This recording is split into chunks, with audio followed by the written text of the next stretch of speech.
We are your home theater and AV questions answered. This is AVRant.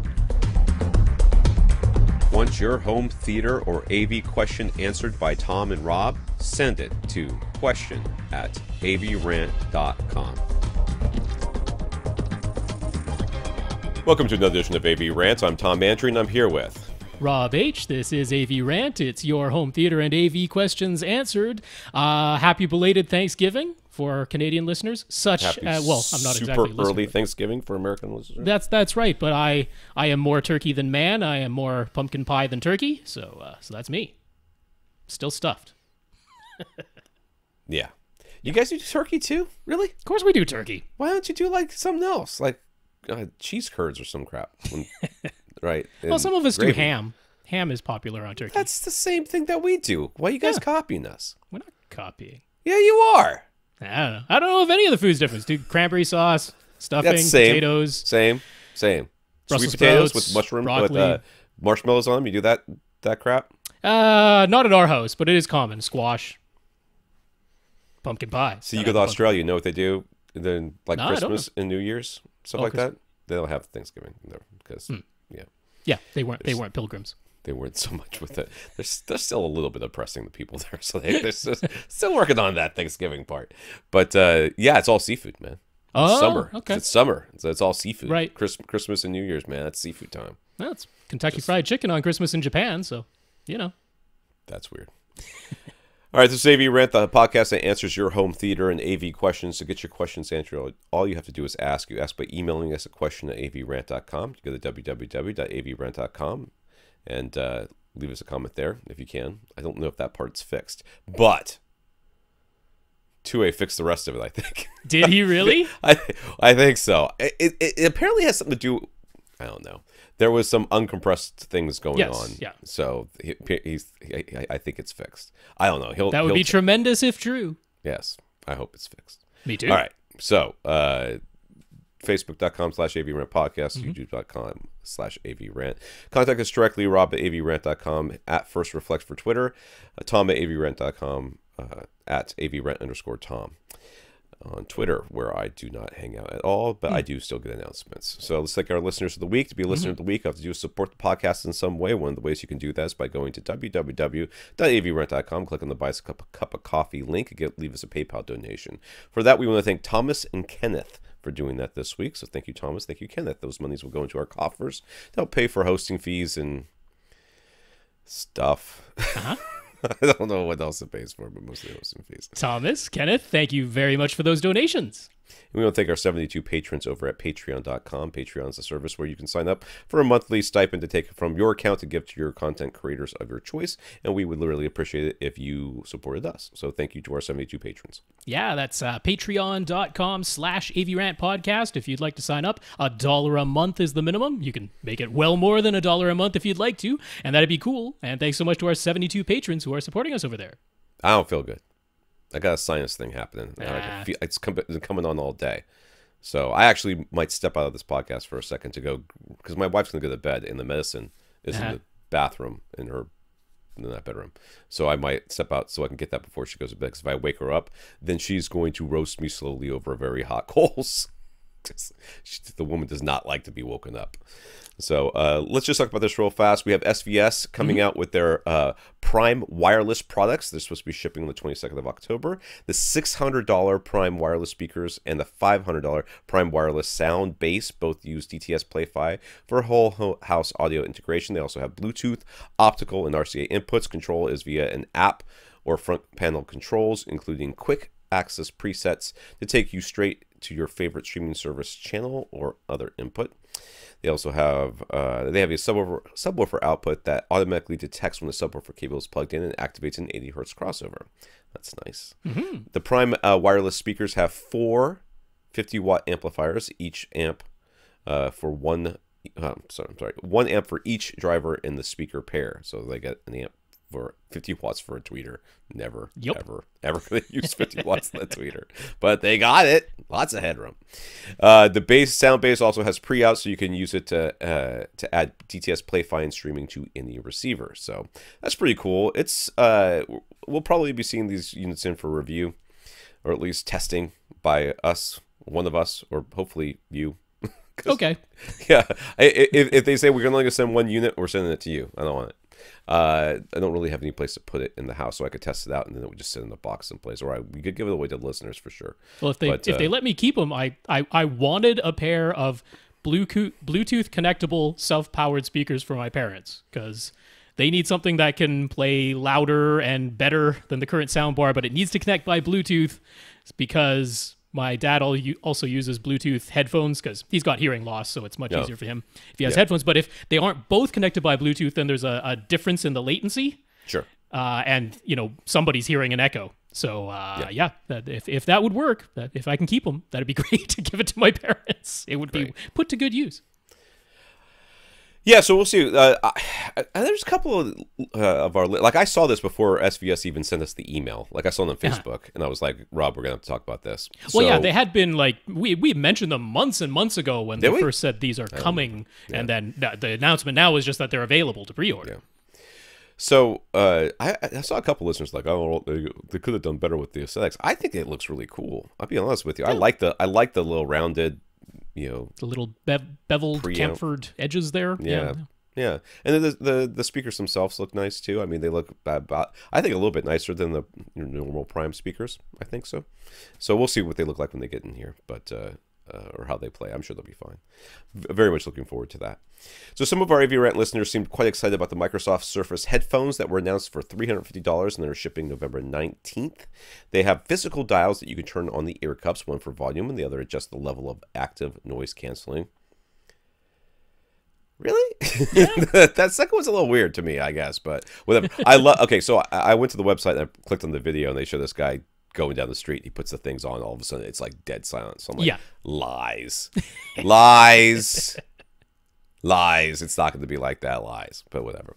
There are 8 microphones built in, and you can give voice commands using Cortana, and she'll say, what? I don't understand what you're saying. I'm sorry. You'll ask again later. There's also touch controls for pausing and skipping and all that stuff. So they claim a 15-hour battery life, but that's probably if you're not actually using them. They're just sitting there for 15 hours. Well, see, that's shorter battery life than like Bose's Quiet Comfort 35s, or what several reviewers have now gone on record saying these are now the best noise-canceling headphones, which are Sony's new WH-1000s. Right. All of which cost $350. So these are very much all in the same ballpark. These Microsoft Surface headphones, they do have the feature where if you're playing music and you take them off your head, they automatically pause and then play again when you put them back on your head. I don't know. Some people like that. But yeah, I mean, the thing that separates these is the being able to adjust the amount of active noise canceling. Yeah, I don't know how effective that. They say there's 13 steps basically from. I might have clicked on the wrong one. You have 2 links here. Maybe I was looking at the Sonys. You might have been looking at the Sonys with the videos. Yeah, I think I was. So that one I was full of lies. I guess the Microsoft one I didn't look at it, so I don't know what it's well, they're making very similar claims. So yeah, you can go all the way from basically let the noise in to block out as much of it as the technology is capable of doing. But the 15-hour battery life is actually less than either of the competing ones at the same price. So a lot of they seem to be attributing that to Cortana always listening for her name. So that seems to be some of what's going on there. So high maintenance. They're also only come in gray, which is weird. Is that gray? I thought it was white. No, it's gray. All right. Well, this is the worst CNET. I swear. And they have the Windows logo on it, which I'm like, I don't know about that. Yeah, there's a lot of that. I think they're kind of ugly, but whatever. If they sound good, I don't really care. But they look super cheap from the I don't know. one picture. Those don't look like they would be over ear for me. They don't to me either. I thought the same thing. Yeah, they look more like these. On my ears. The Oppos, the PM3s, the smaller ones, which are over ear for me, but I got baby ears, so what's that? Oh. All right. Some people seem excited about him. So a couple comments here. Rob's, is this you? Yeah, me. Okay. Marantz, your Marantz SR7010 got its Dolby Vision pass-through update, and thanks to Nathan, one of our listeners, for the reminder. So exciting, I guess. You don't have anything Dolby Vision, so who cares? I have lots of Dolby Vision. Oh, you do now? I have two TVs that are Dolby Vision. I have an Oppo that's Dolby Vision. Lots of Dolby Vision going on over here. Best Buy threw up all over your house. Brett says that Massdrop has Ascend Acoustics Sierra-2 speakers selling for $1,250 per pair. What are they normally, like $1,500? About $1,500, yeah. $1,450 for the most basic finish, and then at least $1,500 or $1,550 for the fancier finishes. I don't know what Massdrop is. What is that? What sort of discount? So it's basically like a whole bunch of people all agree to buy together, so you get like a group discount price. Whatever. The drop is only available until Friday, October 12th. So probably about the time you're hearing this podcast. If you're hearing the audio-only version, you might be able to get it today if you're hearing it on Friday. Yeah. So you need to jump on it if you want the discount. They'll ship at the beginning of November. So good luck with that. All right. I am going to go grab that medicine. So why don't you start with Richard's question? I'll be right back. I sure shall. So yeah, this is from Richard B. He wrote to us previously. So we talked about, it's actually Richard's friend's new basement home theater, and that was during episode number 609. So both of them enjoyed hearing our advice, and Richard's friend is pretty much all set to go with the Denon X3400H and the Paradigm speakers from Gibby's Electronic Supermarket in Canada that we suggested. So just some reminder photos of this was basement setup. Obviously the photos we're showing is before anything has been set up, but they had already hung the fixed frame projection screen, and it's definitely an oddly shaped room. There's sort of an open space to the left. You can catch a little glimpse of the foosball table in one of these images that I'm showing, and there's stairs going upstairs and that. So yeah, not a perfect rectangle by any means, and a pretty reflective looking room overall, but we recommended rugs and other things like that. So when we were making recommendations, we didn't make it completely clear which subwoofer we were recommending, but I actually did add in the show notes both the ones you can find on avrant.com and the ones you can find on our YouTube channel for that episode 609. I mentioned the SVS PC-2000 cylinder sub from SVS. Also had the link going to ElectronicsForLess.ca. That was the link that I included there. So he was just double checking, is that our recommendation? Is that also the best Canadian retailer to buy it from? And absolutely, for this size of room, the PC-2000 has adequate output and extension. Said he wanted to start with just one sub to begin with. Having the cylinder form factor saves you from some floor space and should be easy to move around and position, find the best location doing a subwoofer crawl. And electronicsforless.ca is definitely the place to go if you're in Canada. There is also Sonic Boom Audio, but actually they're the same company, so it doesn't really matter which one you go to. So Richard's friend also definitely wanted to start with just one subwoofer, but he asks, would he be getting a large upgrade if he were to add a second subwoofer in the future? What do you think, Tom, in this room? Oh, jeez, I just ran back in here. Which one are you on? B? Yeah, no, yeah, on B. Yeah, the if you need a second subwoofer, do you think you'd get a big upgrade? What's the size of this room again? He's got stairs, right? Yeah, but I believe there was a door at the top of those stairs, so we're under 4,000 cubic feet, just barely. I mean, I'm pretty much always in favor of a second sub, but because it's such an irregularly shaped space, that's the thing is that I mean, that's what I was trying to figure out where the couch was. I see a bed, so I guess the couch is more or less going to be at the front of that. Right. It's going to be hard to place. That's what it really comes down to. It's going to be very hard to predict where to place. To have a good spot for it. So, could it be a big upgrade? Yes. Will it definitely be a big upgrade? I'm not sure. It may cause more problems than it solves. I like the idea of going with one to start with and then seeing where you are. Yeah, I would definitely talk to the friend and find out, does he really mostly just care about one seat? Or does he care a lot about multiple seats? Because if he really mostly cares about one seat, the one sub will probably do him well, especially if he does a subwoofer crawl. If he cares a lot about multiple seats, you really can't get uniform bass across multiple seats with just one sub. No, you can't do it. But not only that, this room screams that he's going to have that seat on the back wall. No, he was going to have it a bit forward. Is he going to push it in? Okay. But not a huge amount. No, I know. Yeah, okay. Yeah, I would go with one. I'd start with one and then see. And just remember, if you buy from SVS, and I mean maybe other retailers, but we know SVS. I mean, I would call other retailers before you do this. But SVS, if you buy one and then later on you decide to buy the second one, if you call them, they'll give you the discount that you would have. Yeah, I'm not sure about if you do that through their affiliate in Canada. I'm not sure if they do that same deal. Oh, or right, not, true. I didn't think about that. But yeah, it doesn't hurt to call and ask because it's possible.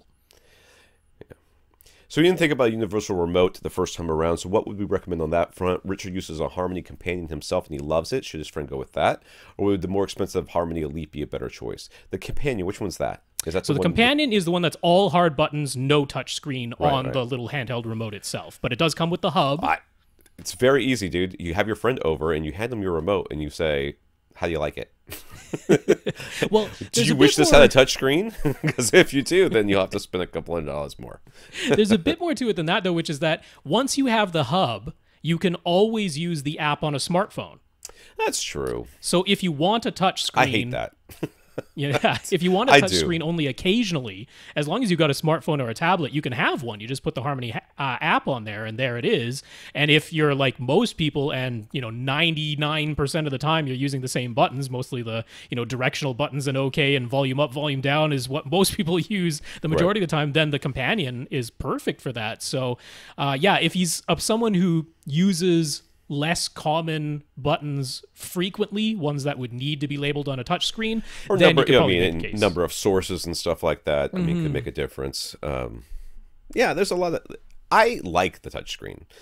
I have the older one, but it's not called that. It's not called the Elite. It's called something else. It was Ultimate. Harmony Ultimate, I believe it was called. Where it's got the stupid buttons at the very top, which was a stupid design. Right. Yeah. Yes. But which is fine most of the time. Yep. And I think in my history of having this remote control, I have accidentally pressed the wrong button and turned things off or on or switched to a different source maybe twice. So if that's a consideration, then you shouldn't worry. I don't think you should worry too much about it, because I still have that stupid thing all the time. The kids leave it everywhere. But it does cost like $200 more. So but it's I don't know. Like I said, it depends on what your friend's going to use it for. You got to really figure out what your friend's use case scenario is, because if they're just turning it on and then once it's on, they're always watching the same thing, well, then they don't really need anything. So Rich is very happy that we stress the importance of the room's acoustics and the need to add absorption panels in this basement room. He's almost certain his friend would like to have movie posters, so that brings up the whole topic of getting printed acoustic panels, but having to worry about copyright. Since they're in Canada, where should they buy the acoustic panels, and is there a good option if he wants movie poster images? Not legally. And what about taking actual paper movie posters, just attaching them to the front of the acoustic panels? Would that work? Well, the answer to the second part is no. I mean, yes, it will. You can physically do it. Right. It's just it's going to inhibit the functioning of the panels pretty heavily. Base, it would actually still kind of work for the most part. Yeah, I would say the bass wouldn't be much of an issue, but anything above like in that treble range is just going to bounce right off of that paper. Yeah, now you just have a reflector, so you have not absorbed any of the mid-range and higher frequencies. I wouldn't recommend just putting a paper movie poster on top of an absorption panel. It kind of largely defeats the purpose. So there is, of course, Rob W's post about how to make DIY printed movie posters. We have that on avrant.com. That's a great resource. There is also a link on AVS Forum that's all about making DIY movie posters on DIY acoustic panels. Now, if you just want to buy a pre-made panel because you don't want to go through the hassle of making it yourself, and then you're just okay with wrapping fabric around it, because obviously at some point you need to wrap the printed fabric around it, there is Acoustic Panels Canada.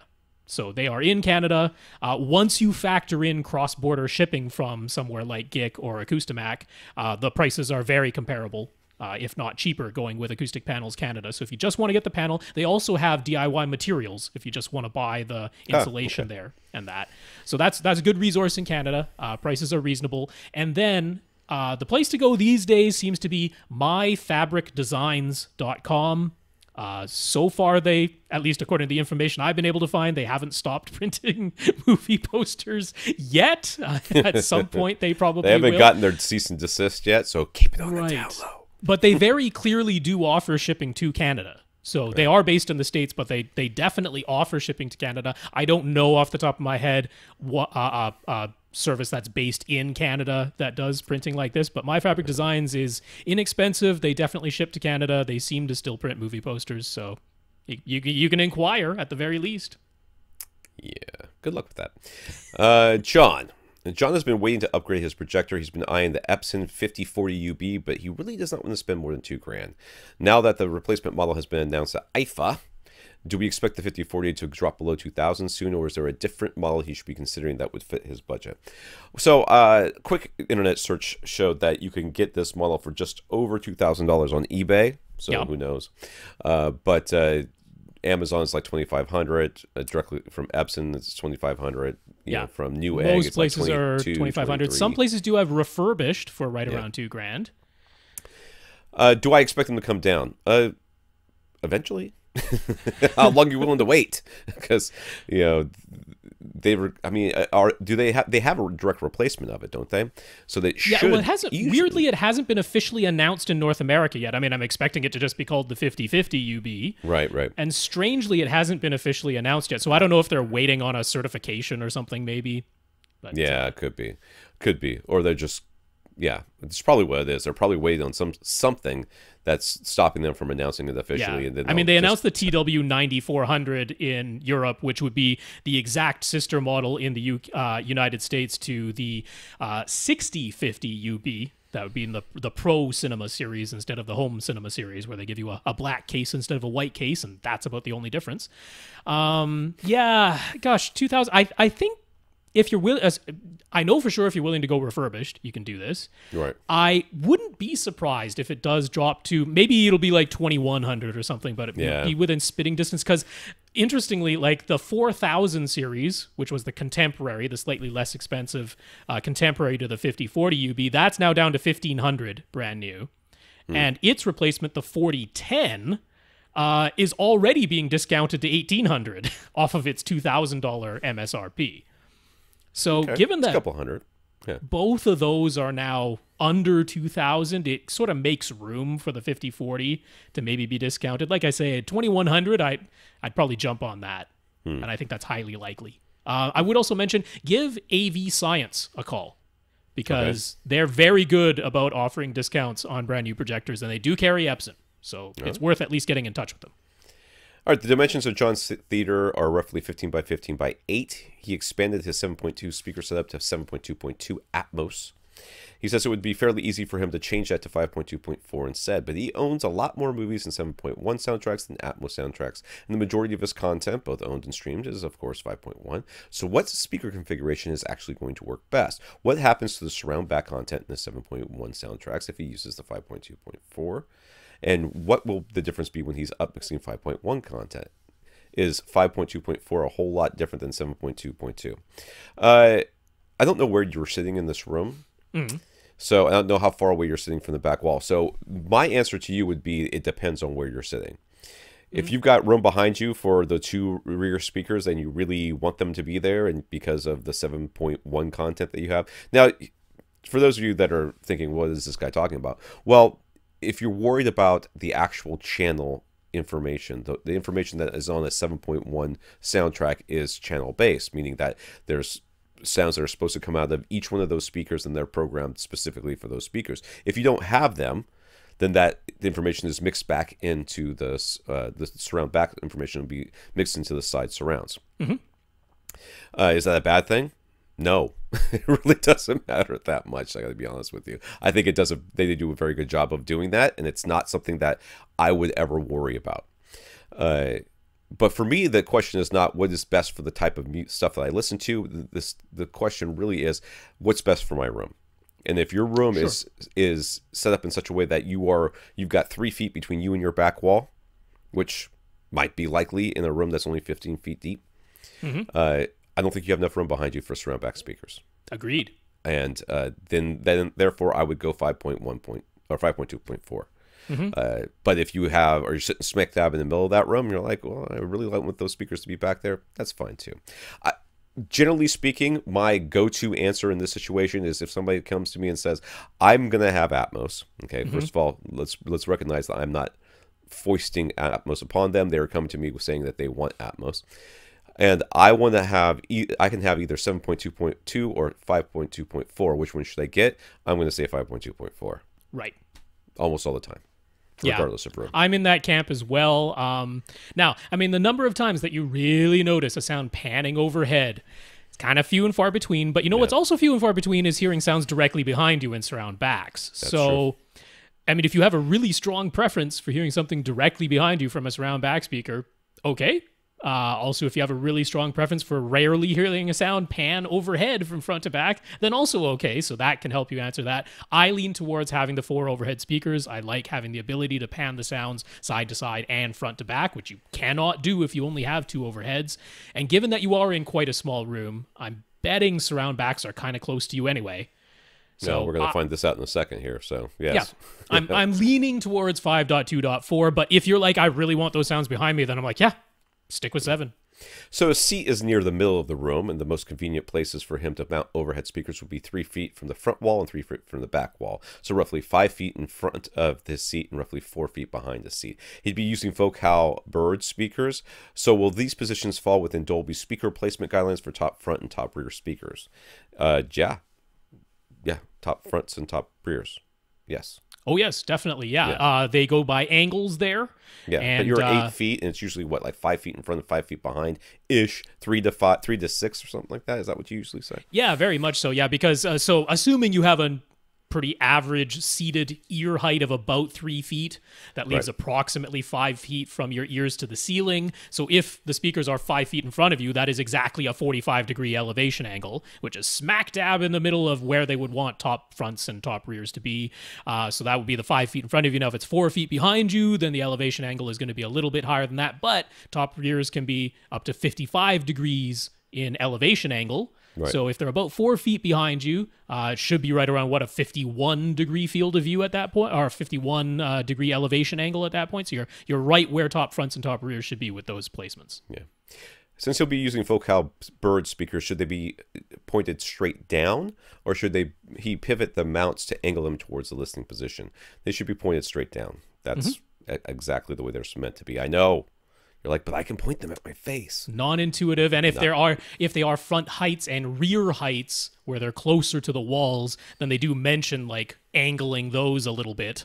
But the top ones, the ones that are actually on the ceiling, they're just supposed to be pointing straight on down. Yeah. Straight down. Earl asks, can we offer any insight as to why a few movies still aren't getting Ultra HD Blu-ray releases? Why would the movie only come out in 1080p Blu-rays these days? Is it purely a cost issue? I mean, we have no insider knowledge on this. There's lots of movies that don't come out on Ultra HD Blu-ray, though. Lots of them. There's more. I mean, I think it's really big budget releases right now are the ones that are going to be coming out on Ultra HD Blu-ray. Because there's really very little reason to put the other ones out because, you know, there's not as much demand for them. I mean, Solo sold out like at our local place. My mom was trying to... my autistic brother, was trying to buy it for my mom for her birthday, which was today, and it was sold out the first day that it was out, or the first day they went looking for it, which would have been the Friday after it was released. Must be all those people who said how much they hate it and won't support Star Wars anymore. Oh yeah, the boycott is in full effect. Get woke, go broke. So, yeah, no, it's just completely sold out. I haven't seen it yet. My mom's going to bring it over this weekend, and we're going to watch it. I'm very excited about it. I've heard it's very good. I mean, very okay. I think maybe it's a better way of saying it. It's very okay, which is okay with me. I'm okay with very okay. I'm okay with very okay. I like very okay. But yeah, I mean, there are movies that and other releases that are only coming out on DVD, not even on Blu-ray. That still exists. That's still a thing. Yeah, so I mean, the number of production facilities for Ultra HD Blu-ray is still small relative to the production facilities for Blu-ray, which is small relative to the production facilities for DVD. So there's that side of it. The potential market for Ultra HD Blu-ray is still much, much smaller. So yeah, I think they are kind of picking and choosing. The big blockbusters are definitely showing up on Ultra HD, but movies that got a theatrical release but were smaller, they're tending not to show up on Ultra HD yet. Yeah. I mean, why would they? Honestly, a little bit. I mean, why would you spend the extra money to do that when you're going to have lower sales of those? You know, right now, I mean, if you sell a DVD, every player that anybody has at home can play it for sure, right? There's a smaller subset that if you release a Blu-ray now, it's the penetration is pretty good on Blu-rays these days, but it's not 100%. Mm-hmm. And then Ultra HDs are even smaller. So there are more 4K releases available on, say, iTunes or Vudu than there are on physical disc, which I'm not super happy about. I mean, it means there's a 4K version. Clearly it exists. So it would be nice if those came out on physical disc, but no, it's I guess there must be some cost thing going on there. So Gus over on Twitter. Gus says, Movies Anywhere has Disney, Fox, Sony, Universal, and Warner Brothers on board, and Universal just announced that they're no longer part of Ultraviolet. Paramount, MGM, and Lionsgate still haven't joined Movies Anywhere, so will we ever be able to have access to all movies on one platform? Dude. No. Probably not. Let's be honest here. The reality is, yes, it would be great for the end user, but you know who it's not great for? The people that are trying to get money out of your pocket. And as long as that's the case, they're all, I mean, it is silly. We've got all these different streaming services now. It's like, oh, you have to sign up for CBS Anywhere, whatever the heck it's called, All Access or CBS All Access. Yeah, that's there. Just so you can get the new crappy Star Trek thing. That's apparently crappy. Oh, you have to sign up for the DC online thing if you want all of their pretty soon Disney's going to have theirs, and Disney's definitely going to have theirs. They're going to, that one's 100%. I mean, they're going to make money. They're 100% going to make money. That one's going to work. That one, I have no, I mean, well, they've got so much content they could put on there, and they own Fox now, so I know they could just put every season of The Simpsons on there, and yeah. So, I mean, Disney never joined Ultraviolet.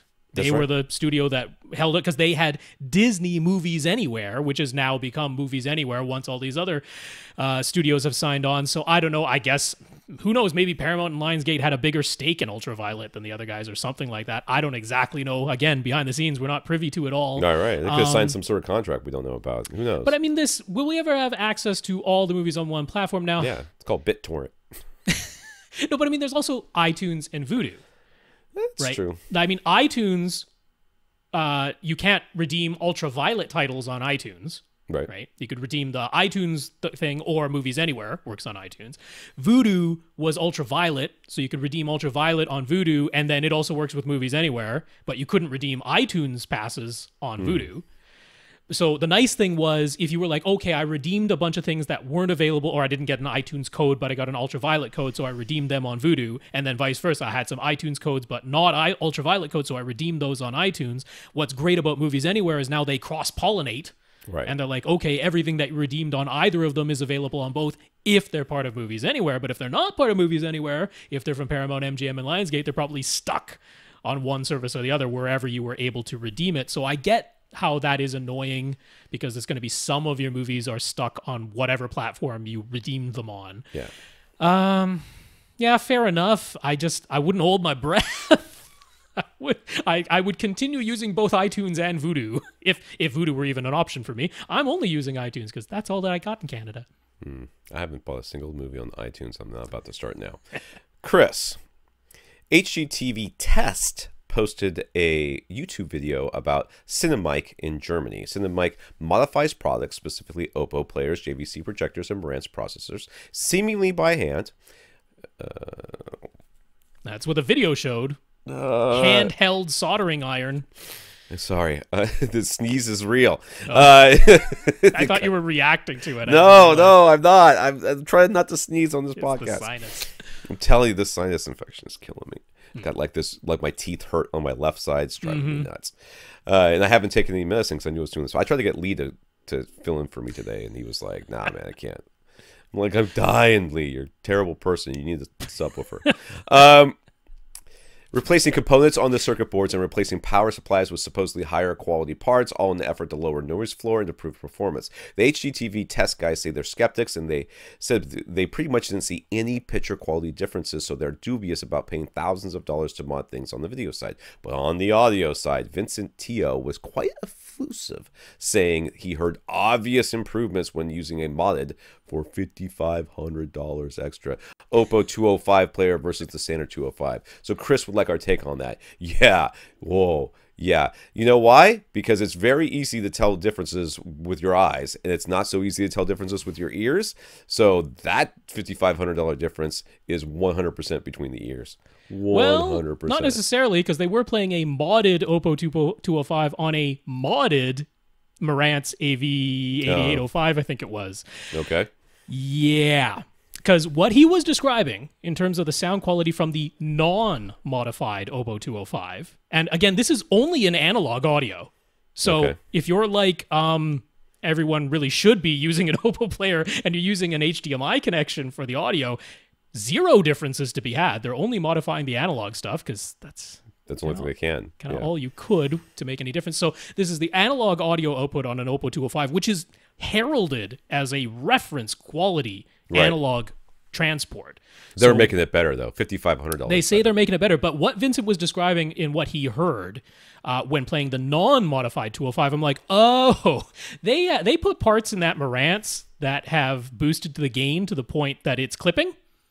Okay. And the modified Oppo 205 is probably lowering the gain on the output side so that it doesn't clip anymore. Because, I mean, what he was describing was 100% clipping. See, I tried to watch that video. I could not do it. Yeah. I just couldn't do it. It was so long, and him just sitting there talking. Now, it was just, Vincent, he did a review of some, like the Focal Sib Evo Dolby Atmos speakers and that. And in that review, he's like, he's not an audio guy. He's a video guy through and through, and he's a fantastic video guy. I mean, if you want, he's a man who knows his stuff on the video side, and he is a professional calibrator, and I trust him implicitly when it comes to anything video. He is self-admittedly not an audio guy, and I'm like, you fell for it, Vincent. You fell for it. Because they're playing a modified product on a modified product, and we know for a fact that the non-modified 205, it doesn't sound like that on a non-modified Marantz processor. It doesn't clip.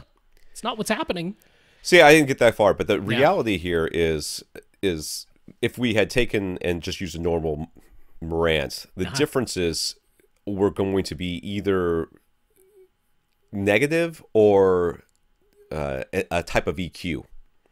Right? You know, if they're, because that's what you're doing. That's what you're doing when you're modding something when that's already a reference. The reference stuff is sending it out absolutely pure or as pure as possible, which in this day and age, analog ain't that hard. Well, I mean, what was funny, there was another clue. They were talking about lowering the noise floor on the Oppo 205. I'm like, lowering the noise floor on the Oppo 205? Which, again, already a reference class device as far as the transport goes. I'm like, the only way you could do that is by reducing the gain on the output stage. Right. So all of it really adds up, and I'm like, you fell for it, Vincent, and unfortunately. So I don't blame him on that. This is the type of stuff. It's going on for as long as audio has existed, honestly. Replace the tubes. It sounds different, right? Right. Well, I mean, we've seen stuff like this before. We've seen Sony CD players where they'll take and there'll be like cut a hole in the top of it, and there's a tube sticking out the top. I don't know if that tube's connected to anything, but there it is, all glowing red, and it's in all of these, all of these hotel rooms at the show, the THE show, the high-end show, which is what shows, whatever. But, every one of these little hotel rooms has this little Sony player with a tube sticking out the top of it. I'm like, what are you guys doing, man? What are you doing? What do you think you're doing to this thing, as you play a CD on it? What do you think the tube is doing? But, if you've got the money to spend, and this is the thing, I have a friend of mine and who's their significant other is getting into crystals and stuff. Yes. Yeah. All right. So let me just tell you something, friend of mine, when your significant other comes into my house and starts talking about these things, I'm going to have to either shut them down or they're going to have to leave. Because those are going to be the options. I'm not going to sit here and have to listen to this. I got other family members who I cannot kick out of my house that will talk about this stuff as if it's real, and I'm just not dealing with it. This is the same thing here. This is all, hey, let's break something so that we can show you that ours is better. It's like, you're not doing anything, man. You're not doing anything. It was fine. Leave it alone. Give me your $5,500, and I'll sell you a 205. All right, Nathan. Nathan says apparently MoviePass has sent emails to a bunch of test group recipients saying that they're restoring their one movie per day plan for $10 a month. The catch? They're restoring the plan for people who have canceled their MoviePass subscriptions, and the email says they have to opt out by October 4th. So if you're hearing this now, whoops. In other words, they're just going to reactivate canceled accounts and start charging former subscribers again. So Nathan wants to know how long we think it will take for a lawsuit to be filed over this. If there's not one already, there's no way they're going to get away with this, right? I don't see how they can. I mean, how can they? So there are people on Reddit today, the day we're recording this, on Tuesday, October 9th, who are saying they actually wanted this to happen because they canceled because MoviePass took away the 1 movie per day thing. Well, if you could opt into this before as you cancel, like if as you're canceling, they said, if we bring it back, do you want it again? And you said yes. Well, that's one thing. Very much so. But there's always going to be somebody who's like, yes, I wanted to get slapped across the face. I don't understand why other people don't want to get slapped on the face. I love to be slapped across the face. Everybody else is like, you're a weirdo, so stop talking and, be weird someplace else. You're freaking out my kids. That's, there's going to be people who are going to be like, oh, yeah, I totally I didn't get to finish my thought on that thing, which was they were saying they wanted this, so they purposely did not opt out. They're like, okay, that's good. This is the plan I wanted. Give it back to me. And they're like, it isn't working. October 4th has come and gone. It isn't working. Yeah. So some of them are like, oh, maybe they decided this isn't the best way to handle it and they're kind of holding off or something. MoviePass is changing what they're doing. I mean, not even from week to week, from like day to day, they change their mind on what they're doing. So things are bizarre over there, but be on the lookout. If you canceled MoviePass and you haven't checked your spam email folder. Canceling it. Cancel it over and over again. Cancel it. That's terrible. You don't do that. Yeah. Someone cancels their account, you reactivate them without them explicitly saying, yes, I would like to. That's horrible. Yeah, so I really like the idea of all these services that are out there. I like the idea of them. This idea that you can, pay a monthly fee, whatever it might be, and have unlimited movies or some version of unlimited movies. Because there were times in my life that I would have really taken advantage of that, and I would have really liked it. And honestly, I have no idea what the movie theaters are having, wouldn't want this to be a thing, because a lot of times they're making their money from concessions anyways. I mean, definitely. I know it's not all, but, they certainly don't want to give up any revenue if they don't have to, but I would go see a lot more movies. Like, if I went to go see, I'm telling you, if I went to go see a movie and they said, okay, with your movie ticket, it's like what they do with Disney, right? And all these other places, they're like, buy a ticket for today, or buy a 1 day pass, and we'll give you 3 days, or we'll give you a year's membership. There's one place that does that down here, because we have all kinds of amusement parks in Florida. They're like, oh, buy 1 day, get the rest of the year for free. I'm like, okay. So, I mean, and they get me anyways. They get me on the popcorn, because we got to have popcorn when we go to the Busch Gardens or whatever. They get me on the parking, because I won't pay the extra for the parking on up front, which I should, but I don't. So I pay $20 to park every time I go to this stupid place. But, they get me. They're getting some extra money that they wouldn't have normally got. So I think that this is a really good idea. Just the application of it so far hasn't been so great. Apparently, MoviePass just got another $65 million in funding from somebody. They did. They activated 6.5 million people's accounts again. That's how you get $65 million. It wasn't subscriber money, but I mean, somebody still thinks they can make a go of it with this thing. Meanwhile, AMC's A-List, which is the only one that we've said we're kind of behind, the Stubs A-List, because that's actually coming from AMC. They announced that their goal was to sign up 500,000 people in 1 year. Well, in the 14 weeks since it came out, they've already signed up 400,000. So they're very happy. They're like, we're definitely going to hit 500,000 in a year if we've signed up 400,000 in 14 weeks. So, I don't know. I wouldn't trust MoviePass. This doesn't make me trust them anymore. That's for sure. Shady stuff like this. I mean, it's as little as when you go to the movies, and if they'd say, okay, your movie ticket is $10. If you pay $12, you can come back and watch, as 2 more movies this month, in the next 30 days. I'd be like, yeah, I might come back and see another movie. I probably won't, but I might. And for $2, at least I have the option. I mean, I don't know why they haven't been doing that already, but whatever. All right, let's go on. Dave is getting a 137-inch drop-down, acoustically transparent projection screen, and he'll have a 70-inch flat panel behind it. He preferred to have the projector on his coffee table, which should be about 10 feet away from the screen. Wait, what? The coffee table will be 10 feet away from the screen, or he'll be... That's the way he wrote it. That's so where's the project... What? So where's the projection screen is going to be 10 feet away from the 70-inch flat panel? It seems. No. 70-inch flat panel on the wall. Yeah. 137-inch projection screen that comes down in front of it. 10 feet from that is a coffee table, and then seats behind the coffee table. Oh, okay. And seats behind the coffee table. All right. Yeah. I'm a little... So he's like... I thought the flat panel was on the projector. No, the projector. I thought the flat panel. I got confused. All right. So he doesn't mind if the projector is 1080p instead of 4K. He'd like to keep it as inexpensive as possible. So there's a projector with a short enough throw that it could fill his intended 137-inch screen size from that distance. All right. I'm just going to say, before we go on, because I'm sure there's a projector that could do this, I hate this idea a lot. It's just... the projector on the coffee table, for me... it's there's always light that leaks out of projectors, like always. Yeah. I've never seen a projector that didn't leak a little bit of light, and I'm afraid fan noise will also be an issue. Plus, they tend to get hot. So now you've got this little heater on your coffee table. That's this little slightly glowing, slightly humming heater on your coffee table. Yes, I had a projector coffee table set up at one point. Now my coffee table, it was like the top of the coffee table, and then it had a shelf underneath. Okay. And I had the projector in that shelf, so the projector was like below the surface of the coffee table, so I didn't really see much of the projector. I guess it was producing heat in that, but it was never a problem. So, this is potential to work now. So the main thing to keep in mind is that we're interested in the distance from the lens of the projector on the very front of the projector to the screen. So sometimes the distances are a little different because of that, but.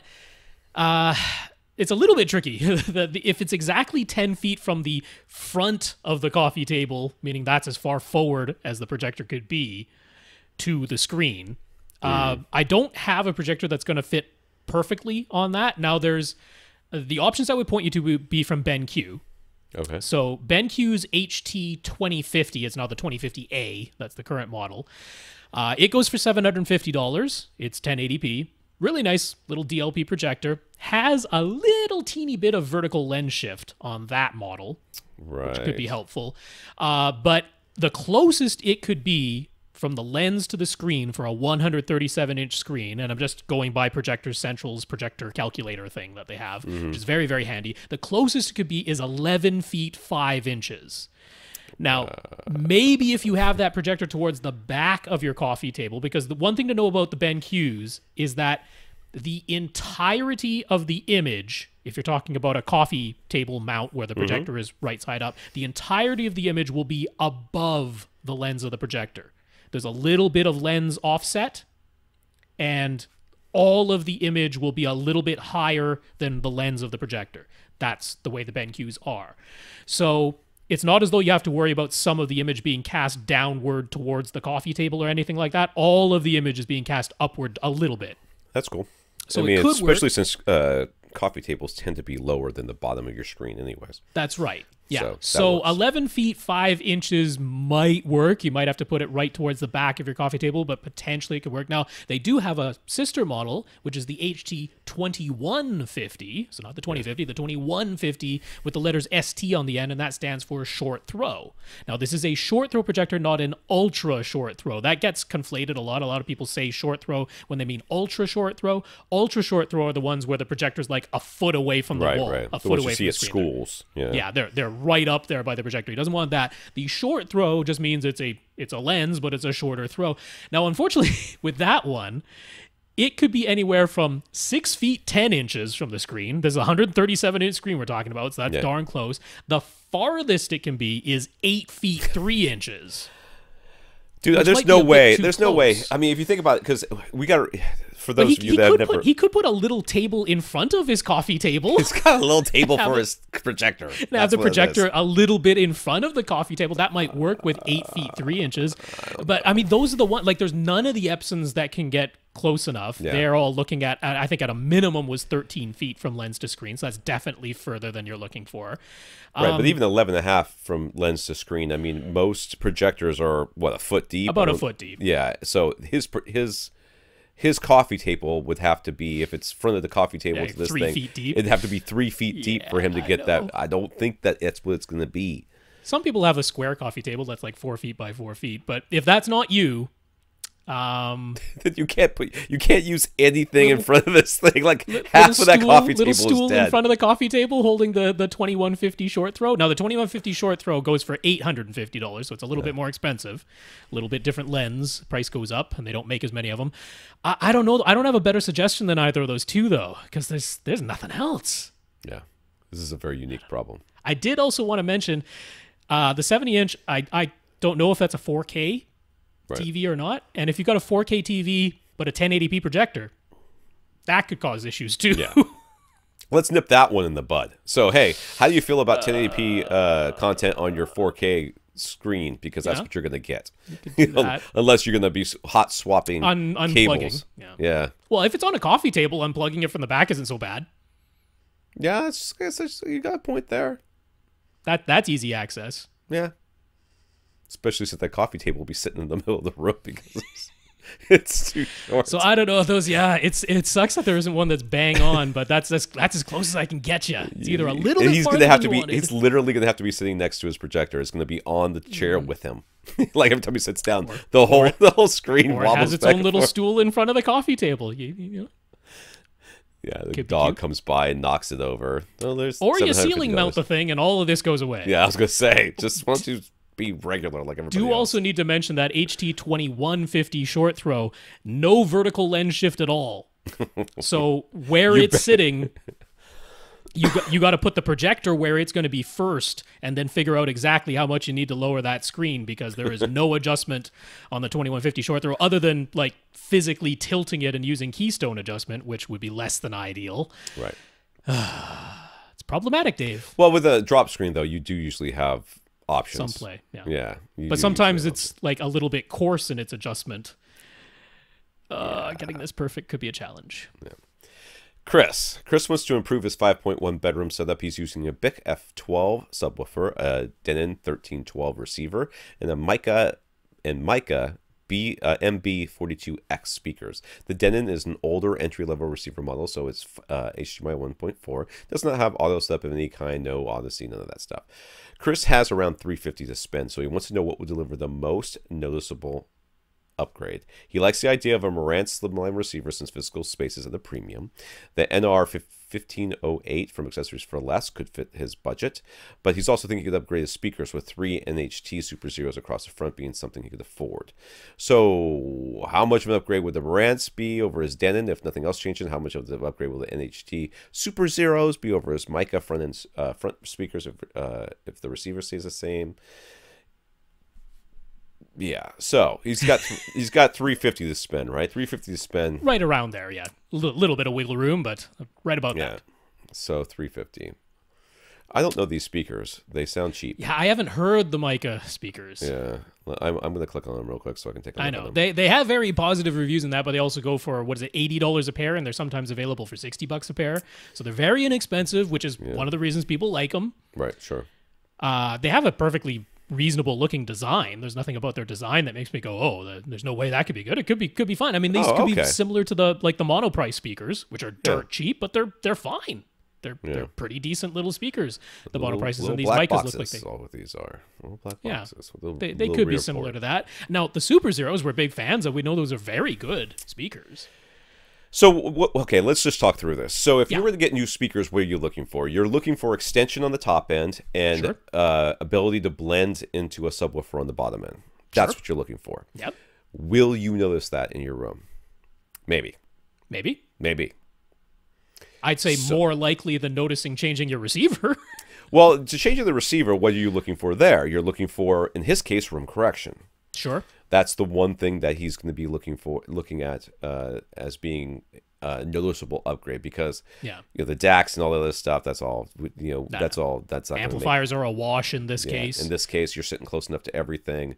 But that Marantz slimline it does have Odyssey, but it's Odyssey Mult EQ, right? It's the basic version of Odyssey. It does EQ the subwoofer, but with fewer like filter channels. It's not XT. It's not XT. It's not XT on the Sim lines. It's regular Mult EQ. Now it's better than 2 EQ for sure, but it's not, like super tremendous.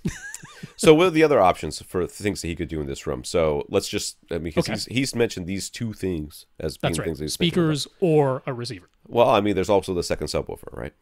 Second sub. Second sub. I mean, most likely, he's got two things going on here. One, he's only listening in one spot, and that's the lying down. It is a bedroom setup. So. Yeah. So I don't know if that means that he's in bed or if it's in a bedroom. Right. You know, because there's a big difference. But either way, it's probably not an audience of many people. Right. So maybe. So if it's a bedroom, and it's got a chair or a small couch in there, maybe he's really only worried about one place, and he has lots of placement options. Or maybe it's an actual room that he sleeps in which case he's got no placement options. So therefore, that too. You know, therefore, maybe the subwoofer doesn't make that much difference. He's not obviously talking about a screen or a new display of any kind. No, so he's only on the audio side here. So the other thing we'd be looking at is room treatments. So is room treatment something that might benefit him? Well, we don't know. We don't know where his head is. Yeah, I guess that's always possible. Yeah. We don't know where his head is in relation to things. We don't know if he's lying down, if he's sitting up, or any of these things. Yeah. So if he's in bed, maybe he has the headboard right behind him. Right. So there's lots of things that could make a difference here, but what are you going to notice the most?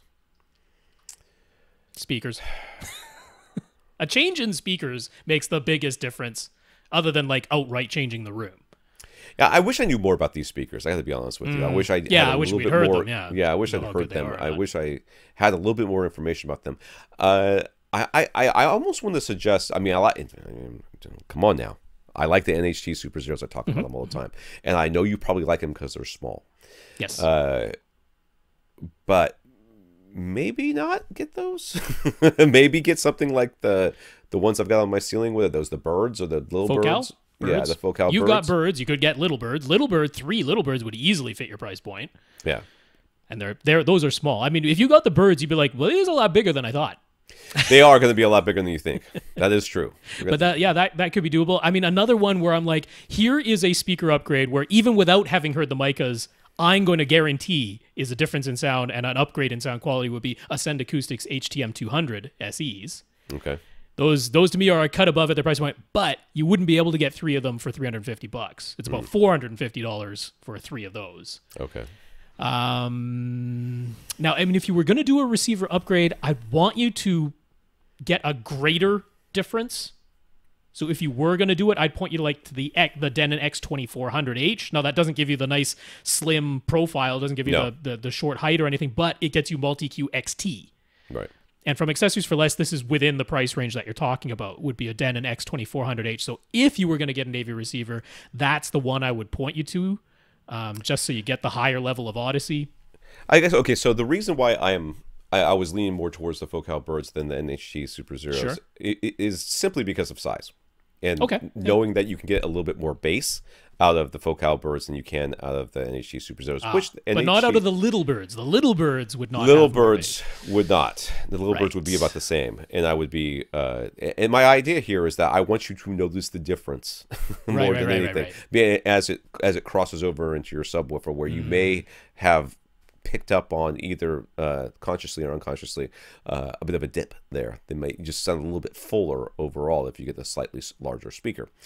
That being said, if you said, I think changing speakers probably makes the most sense. Yeah. I'm less convinced that you're going to, even going with Odyssey Multi-Q XT, I don't necessarily think that that's going to be the panacea that a lot of people seem to think it is. No, it's not a panacea. It's just it's something that you might legitimately notice. And you might. Is the way I was coming at it. Yeah, you might. But I have a feeling that the speaker limitations are going to be more important than the room correction. So let's fix the speakers first. Agreed. Now, on the other hand, if you're upgrading to a 4K TV, you're going to want to upgrade the receiver. So that could have a hand in things, but it doesn't sound like that's the case. No. All right, so we're leaning towards speakers. where I'm leaning towards Ascend Acoustics, but you'd have to spend more if you want to get 3. You could certainly get a pair and get the third one later when you've saved up an extra $100. You're leaning towards Focal Birds. Or the NHTs. I'm okay with the NHTs. Or the NHT. We're both very okay with the NHTs. Yeah. Yeah. Okay. We're leaning towards speakers there. Yeah. There you go. Okay. Rob. Rob wants to upgrade from a Yamaha sound projector to a full-on immersive audio setup. Sounds like Jonathan. Jonathan did that. He's not planning to rearrange his furniture, so his couch is up against his back wall and also up against his left wall. There's no right wall that's open to the kitchen, and the room overall is a bit of an L shape. So his theater area only has a partial front wall on the left. To the right of his TV, the room extends into the dining area. So if you're looking at this, okay, draw a backwards L, but the bottom part of the L that kind of like shoots off, you know, the little horizontal line, it's very short. Okay. Right. And that's in that little short line. The top of that little short line is where his TV is, and the bottom his couch is, and the couch is bigger than or wider than the TV, and then to the right is everything else, is the dining room and all that stuff, and then behind where his TV is as well. So Oreo has an SVS SB16 Ultra subwoofer, and he's very happy with it, so he's thinking he'll just get SVS speakers all around, although that isn't set in stone if we insist there's something better for a similar price. He's pretty much set on having Ultra bookshelf speakers and an Ultra center up front, so his questions are mostly about surrounds and overheads. Okay, so do we have a problem with him having Ultra speakers up front? No. None whatsoever. As long as you can fit them, because the way this thing looks, it looks like these speakers are going to be sitting practically on top of each other. But I'm going to go with you've measured it, and yes, there's space to the left of this TV to put a speaker. Right. As long as they physically fit, we're very, very okay with that speaker choice. So he'd really like to do Oro 3D, and I'd like to read that again for those of you that think I misspoke. He would really like to do Oro 3D. Maybe he's in Europe. Both of those movies. It's a much bigger deal in Europe. Yeah, maybe. That would be fine. So that means he would need his setup to include front heights, rear heights, plus the voice of God position to make his configuration compatible with all 3 immersive audio formats. So a 5.1.5 setup at the minimum. So should he even consider 7.1.5 or maybe having front wides? Dude, where on God's green earth are you going to put front wides? And where are you going to put surround backs? Surround backs, they're going to be headphones. They're going to be right there. No, you can't have 7 point. You can't have you can't have wides. You can't have those things. No. The 5.1.5, that's the setup to go for here. Yeah. Yeah. Right. So for those who don't remember, the way that Oro 3D works, basically, 5-point or 7-point setup where you have 3 speakers up front, 2 speakers for your surrounds, excuse me, to your sides, just the way that you normally would. Is a normal configuration, or 7 speakers in a normal configuration with 2 speakers behind you as well. That's the base level for Oro 3D. Right. And then basically above both those, all 5 of those or 7 of those speakers, above those speakers, like what, 3 to 5 feet or something like that. Oh yeah, so it would be a 30-degree elevation angle, ideally in Oro land. Right. Above those, each one of those speakers is supposed to be a height speaker. So there's none of this, keep them in line with whatever, and they're supposed to be on the ceiling. There's none of that. It's only supposed to be 30 degrees above each one of those speakers based on where you are. That's their height speakers, and there's 1 speaker on your ceiling, and that's the voice of God speaker, and it sits right over the top of your head. That's a traditional Oro 3D setup. Right. And yeah. But to be compatible with Atmos and DTS-X, the only ones of those height channels that all 3 formats can use are the front heights, which are directly above your front left and right speakers, right, and rear heights, which are, I guess you could say they're directly above your surround back speakers, but they're however far apart your front heights are, same thing, but at the back of the room. Those are rear heights. And you can use those. Yeah, those would be what? Yeah, I guess rear heights, huh? Those would be your Oro 3D 7. Well, that's the only thing you can use, because you can't use surround heights in anything other than Oro 3D. Right. So that doesn't work. Well, you can't use top middles as your voice of God, which you should be able to, but you can't. So it's front heights, rear heights. Those are 4 overhead positions that all 3 immersive audio formats can share. And then you can also have the 1 voice of God speaker directly above you that only Oro 3D will use, but that's okay. So he's thinking of prime elevation speakers as front heights and rear heights, and also a prime elevation speaker mounted to the ceiling as a voice of God. Anything we would change about that? The prime elevation speaker as voice of God? That's about the only thing I would change, because it's angled. How is angled. How are you going to make that work? Well, you put it a little bit in front or a little bit behind you so that the angle is aimed at you. I would not. I would get a speaker that is pointed straight down. A prime satellite? Satellite speaker, this prime satellite would be perfect. I mean, the only difference is that the prime satellite, while definitely mountable because it's a satellite speaker, it doesn't have like the integrated ceiling mount that the prime elevation does. So maybe that's the reason he's thinking of it. I don't have a huge problem if you just want that mount, but I would probably lean towards prime satellite as well, and then just get a nice little flush mount. Or an in-ceiling speaker, but apparently that doesn't seem to be on the table. Doesn't seem to be in the cards, yeah. But that would be... I would look at a prime satellite, though. So what would we suggest for a surround speaker? So he was thinking he might use prime elevation speakers for surrounds too. What? Read what he's proposing, because it kind of makes sense. He could mount them on his back wall and use their angle design to have them aiming somewhat towards his main listening position. So what do we think would work best? Having prime elevations mounted on the back wall in a horizontal layout so they are angled in towards the seats. Mount them vertically on the back wall so they're angled down towards the seats, even though the rear heights will be angled down just from a higher position. Or maybe something unexpected. Angle them facing out or up, or just spread out the sound. No. I don't like this. I don't like any of this. No. Okay. So your floor level speakers should so you got your front ultras or whatever you're gonna have up there. Use prime satellites for all the floor level stuff. Use elevations for all the height level stuff, and then use a prime satellite for the voice of God. That makes sense. I'm pretty much in agreement with that. All these angles. Yeah, they're not supposed to. It's a fixed angle on that prime elevation. Whereas with a prime satellite, you can put it on whatever kind of mount you want, and if you want to get a pivot mount, get a pivot mount. If you just want to have it flush on the wall, have it flush on the wall. Right. So I like the idea of having them, directly behind. If you only have them on the back wall, that's fine. But not to either side of the couch and kind of angled in, or angled towards each other if you can. Depending on how you have them set up. And then the prime elevation speakers above them. I mean, I think that makes the most sense. I agree with that. I wish you could move your couch in a little bit.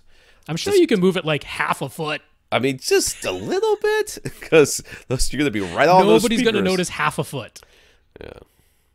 So should he consider the bipole, dipole, ultra surround speakers instead? No. No. Which AV receiver or processor and amp should he get to run this setup? Well, I feel like if he's in England, if he's across a pond to another country, that dictates a little bit of this.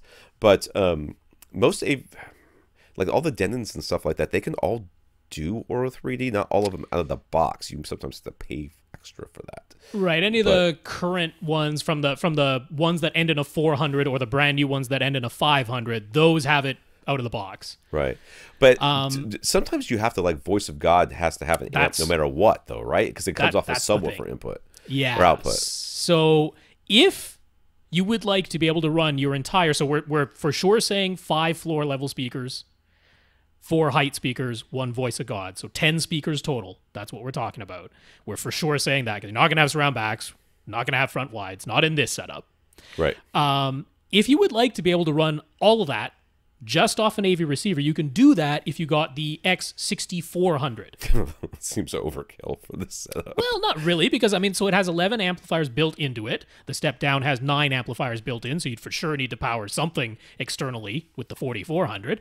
The 6400, though, has the ability to assign the surround back left binding post as the voice of God. And since you aren't going to be using surround back speakers anyway, that's available to be assigned as the voice of God.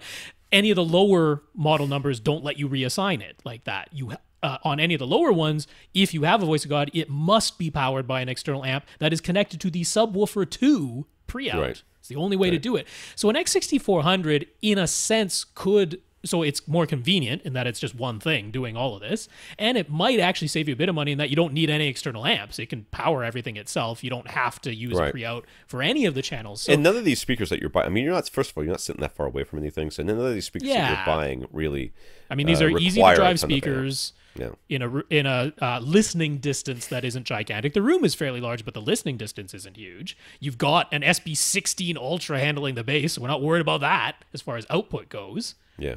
Yeah.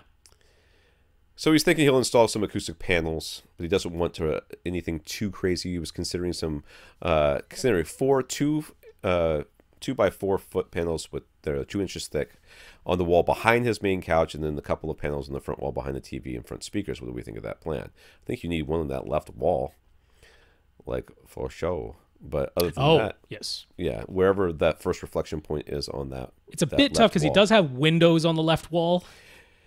But I mean, based on what I'm seeing here, he doesn't have any space for a speaker anyway. So I mean, we don't know. We don't know that it might be right on that wall. In which case, you just screw that in 2 inches and you slide the panel right next to it. You hit the first reflection point because that's right. It would be nice to have a panel on that left wall. Agreed. I like the panels. Definitely, I like the panels behind your seat. That's like a must. Yeah, but he's got windows behind his seat, so yeah.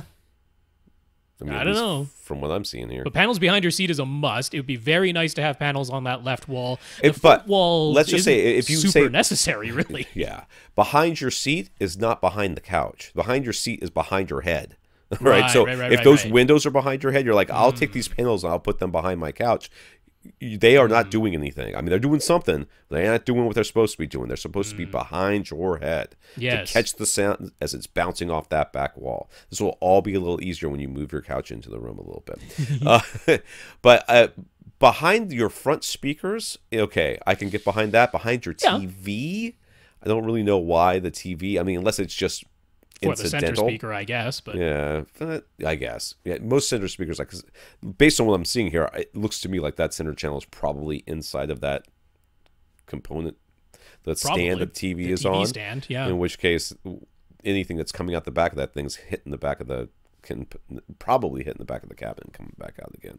So I don't know that there's much you can do there. But if you're doing it behind the center channel, fine. But I don't think that there's a reason to have a panel like behind if money is tight, you can only afford so many panels. We would prefer the panels that you were going to put on the front wall go on the left wall. If that's an option, we would do that way. If you can get them all, then so much the better. Because we're certainly not opposed to on the front wall, but we're more worried about the left wall than the front wall, and we're definitely worried about the wall behind your head.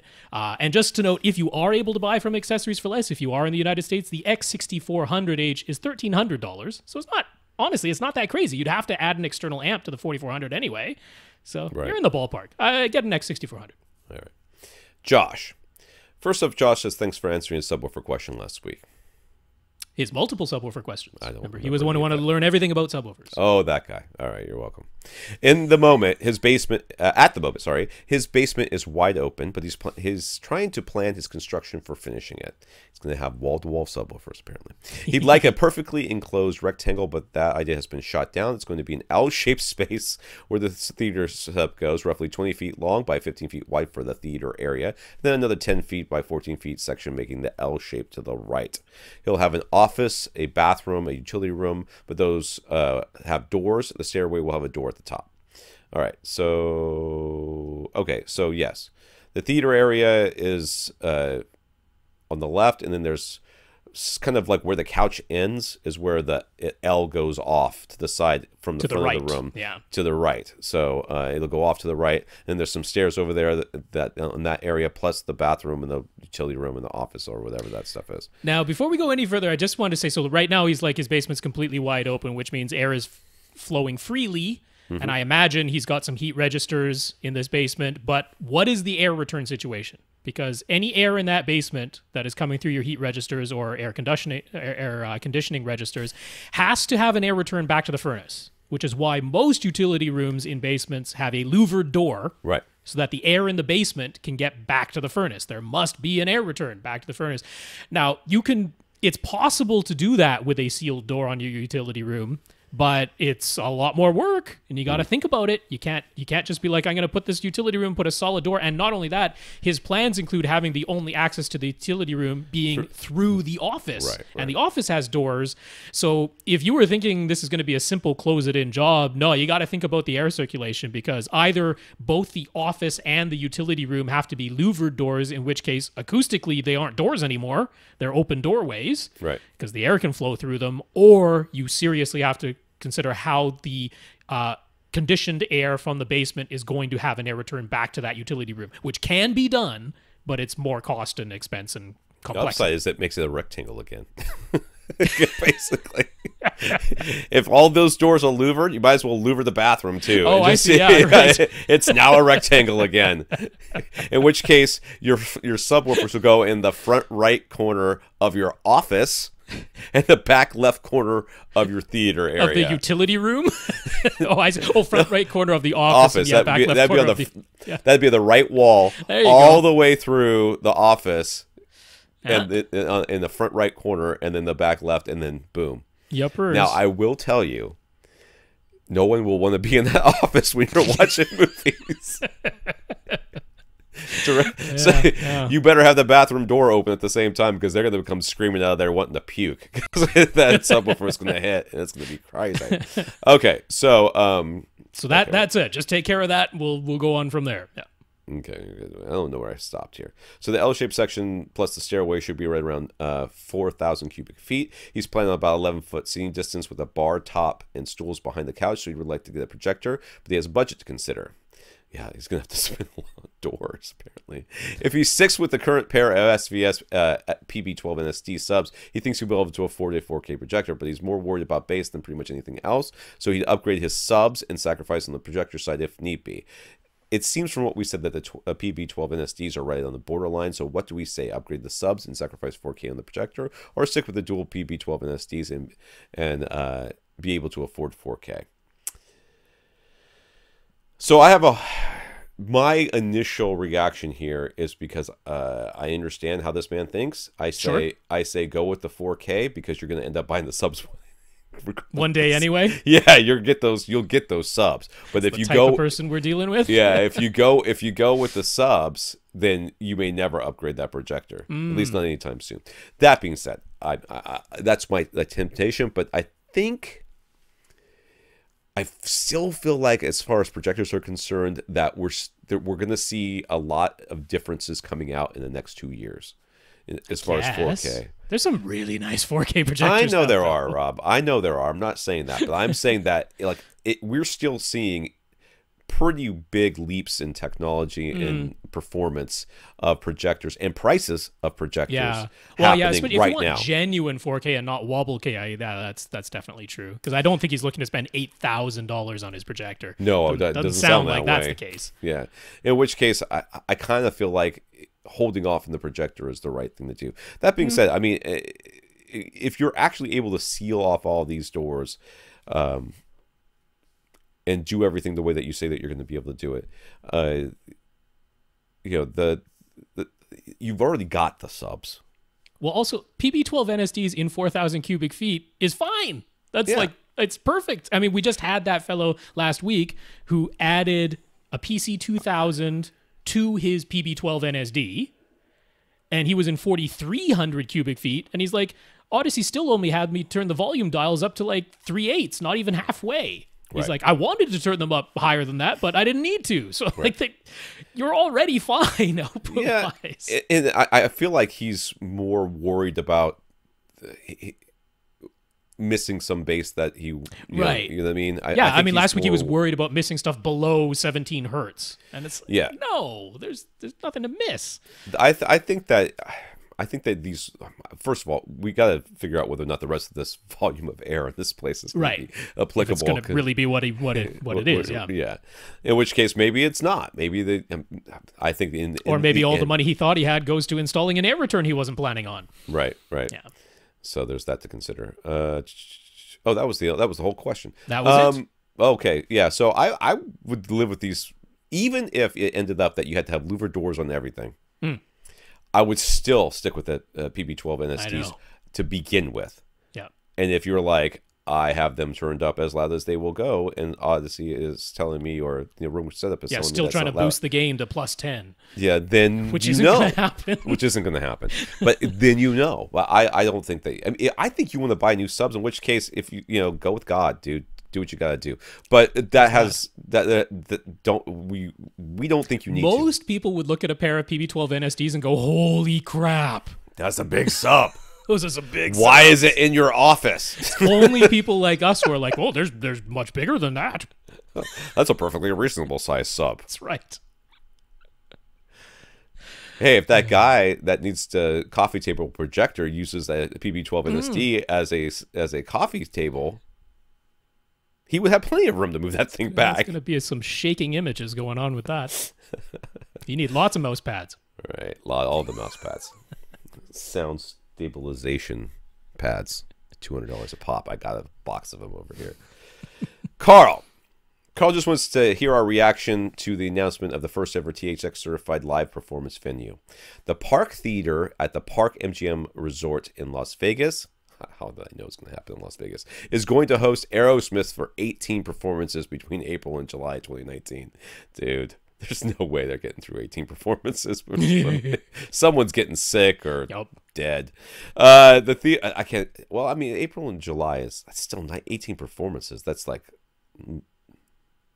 They can't be doing multiple performances in a day. Well, I don't know. These guys are professional musicians at this point. They've got to have this thing down. But still, wow, that sounds exhausting. No, it's like a couple a week. It's not that much. I don't know. The theater has been outfitted with Earle Acoustics line array speakers and will be THX certified. Furthermore, CineMark theaters have had 200 of their XD auditoriums THX certified recently. So it's a reaction to this return of THX certified theaters.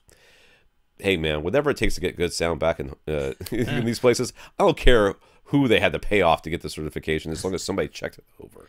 I mean, I just don't want I don't want any more blown woofers. Yeah. Okay. Yeah. I don't want any more screeching sounds that shouldn't be that some speaker is clipping the crap out of itself because its one amplifier is turned up too high and the other ones aren't. I know you want me to say that THX is BS or whatever. It's not. It's not. No. I was always in favor of it when they were certifying theaters. Oh, I mean, they're just going in there. I don't even care. It's THX. If Dolby wants to go in there and certify a theater, or DTS wants to do it, heck, Aura 3D wants to do it, IMAX can do it. Knock yourselves out. Whatever it takes to have a second set of eyes and ears in these places to say this meets a standard by which I am measuring it, and holding the theater owners up to that and saying, well, if you don't keep this up, then we're going to revoke your certification. So at least I'm all for it. Incentive. 100%. 100%. I pay extra to go to such theaters. I do. A live performance venue, why not? It's still an auditorium. That's totally right. They can be like, here is the volume level you need to be able to hit without clipping. Here is the balance you need to be able to have in the bass. Yeah, and line arrays make perfect sense in those sorts of situations. Concert venue, absolutely, yeah. Yeah. Yeah, I'm good with that. I also think, Razer purchased THX, and I think they want to get some money back on that investment. So makes sense that they're going back out there and doing what THX did when they started, which is certifying theaters. Razer. I just see THX certified Razer scooters. Yeah. Sorry, I can't. I don't think that's a different Razer company. It probably is, but still could happen in my world. Fred bought an NVIDIA Shield a while ago, and he uses it for Plex, both as a server and as a player in Netflix. He got a 128 gigabyte Lexar USB drive to expand the Shield's storage. He's almost certain the USB drive that he bought used to be on NVIDIA's recommended USB flash drives list. Used to be. It worked fine at first, but then it started getting errors, and then when he went to unplug the Lexar drive, he found that it was extremely hot. He tried to reformat the USB drive using his computer, but it seemed to be non-functional. He reset his Shield without the expanded memory, and it's working fine. NVIDIA's list of recommended USB devices only has SanDisk models on it now. So what do we think? Did Rob add a USB drive? If so, which one? Do we think it'll be safe to add one of the more expensive SanDisk drives that's on NVIDIA's current recommended list? Or could one of those melt too? You have a NAS server that you grab everything from for the NVIDIA Shield. But I also did expand the NVIDIA Shield's internal memory because it stores all of the movie poster art and stuff. All that metadata gets stored on the internal storage, so you can stick a USB thumb drive into the NVIDIA Shield and tell it to format it as internal storage. Okay. So does it get super hot? It sure does. Oh, okay. Yeah. So I went with a SanDisk, one of their Ultra USB thumb drives that has an all metal body, because I was aware of some of these heat concerns people have talked about, that the USB thumb drives get very hot and that they need to have really good heat sinking if you're going to do it. So I got one of the SanDisk Ultras with the entirely metal body, not one of the ones with the plastic body, which is what the Lexar USB jump drives have. And it definitely does get quite warm to the touch. It's weird. It's been working absolutely fine so far. Being the all metal body, I think is a darn good idea, because seems like you should be able to put some sort of heat sink near it, though. You know what I mean? Like even if it's just like one of those gel packs that you would normally freeze in the freezer. You know what I'm saying? Not necessarily that, but something. You got to like be able to get that heat to wick away, though. For whatever reason, the USB drives do get hot when connected to an NVIDIA Shield. That is no lie. I don't know. It's entirely possible my USB drive will stop working at some point, but it is on the recommended list. It has the all-metal body. That does seem to be helping. So, I don't know. I guess I'll get back to in a year or two if it melts on me, but so far, it seems to be okay. I know. It's not a glowing recommendation, is it? Every single time we talk about these things, I'm like, and this is why I don't have a home theater PC. This is why. But this isn't a home theater PC. It's an NVIDIA Shield. It's exactly what it is. I have recommended to people who want one. Yes. That's not the same thing. I can recommend you the best Ferrari to buy, too. It doesn't mean I'm going to say that everybody should buy a Ferrari. All right, friend and his wife enjoyed watching a couple of shows we mentioned, including Person of Interest and Dexter. So aside from all the Marvel series, are there any other shows on Netflix we highly recommend? On Netflix. Has to be on Netflix. See, I have Canadian Netflix. I don't know if all of the shows I really like on Canadian Netflix are available. Some of these are not on. Some of them are not. Yeah, I'm sure they're on Amazon or somewhere else in the States. Yes, they are. Like Hannibal is on your list. And Hannibal is on Amazon Prime only. See, that would have been an absolute top pick of mine. Bates Motel? Me too. Bates Motel is on there. Or it was. I don't know if it still is, but it is. Fantastic show. Nikita. Older show. I don't know if it's on there. I can't. Idea.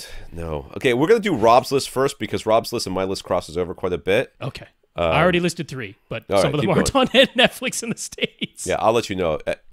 You'll have to look to check, because things go on and off Netflix all the time. Yeah, they do. Yeah. Go on, Rob. Okay. Do your well, for sure, Lost in Space is on there, because that was made by Netflix. Yes. It's a great show. Check out Lost in Space. Only one season. Great. Halt and Catch Fire. That's an AMC show. That's on there. I don't think that's on there. Might be. Well, most of the AMC shows are on there.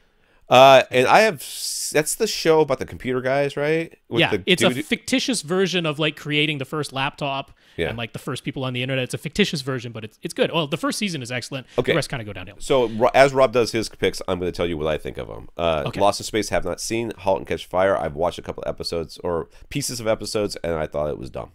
But I only saw pieces of it, so I am not. And I like the guy, because he used to be the baker from he was the pie maker. He was also the bad guy. He was also Ronan the Accuser. Yes, in Guardians of the Galaxy. Which is awesome, and he's going to be back in Captain Marvel. Very excited.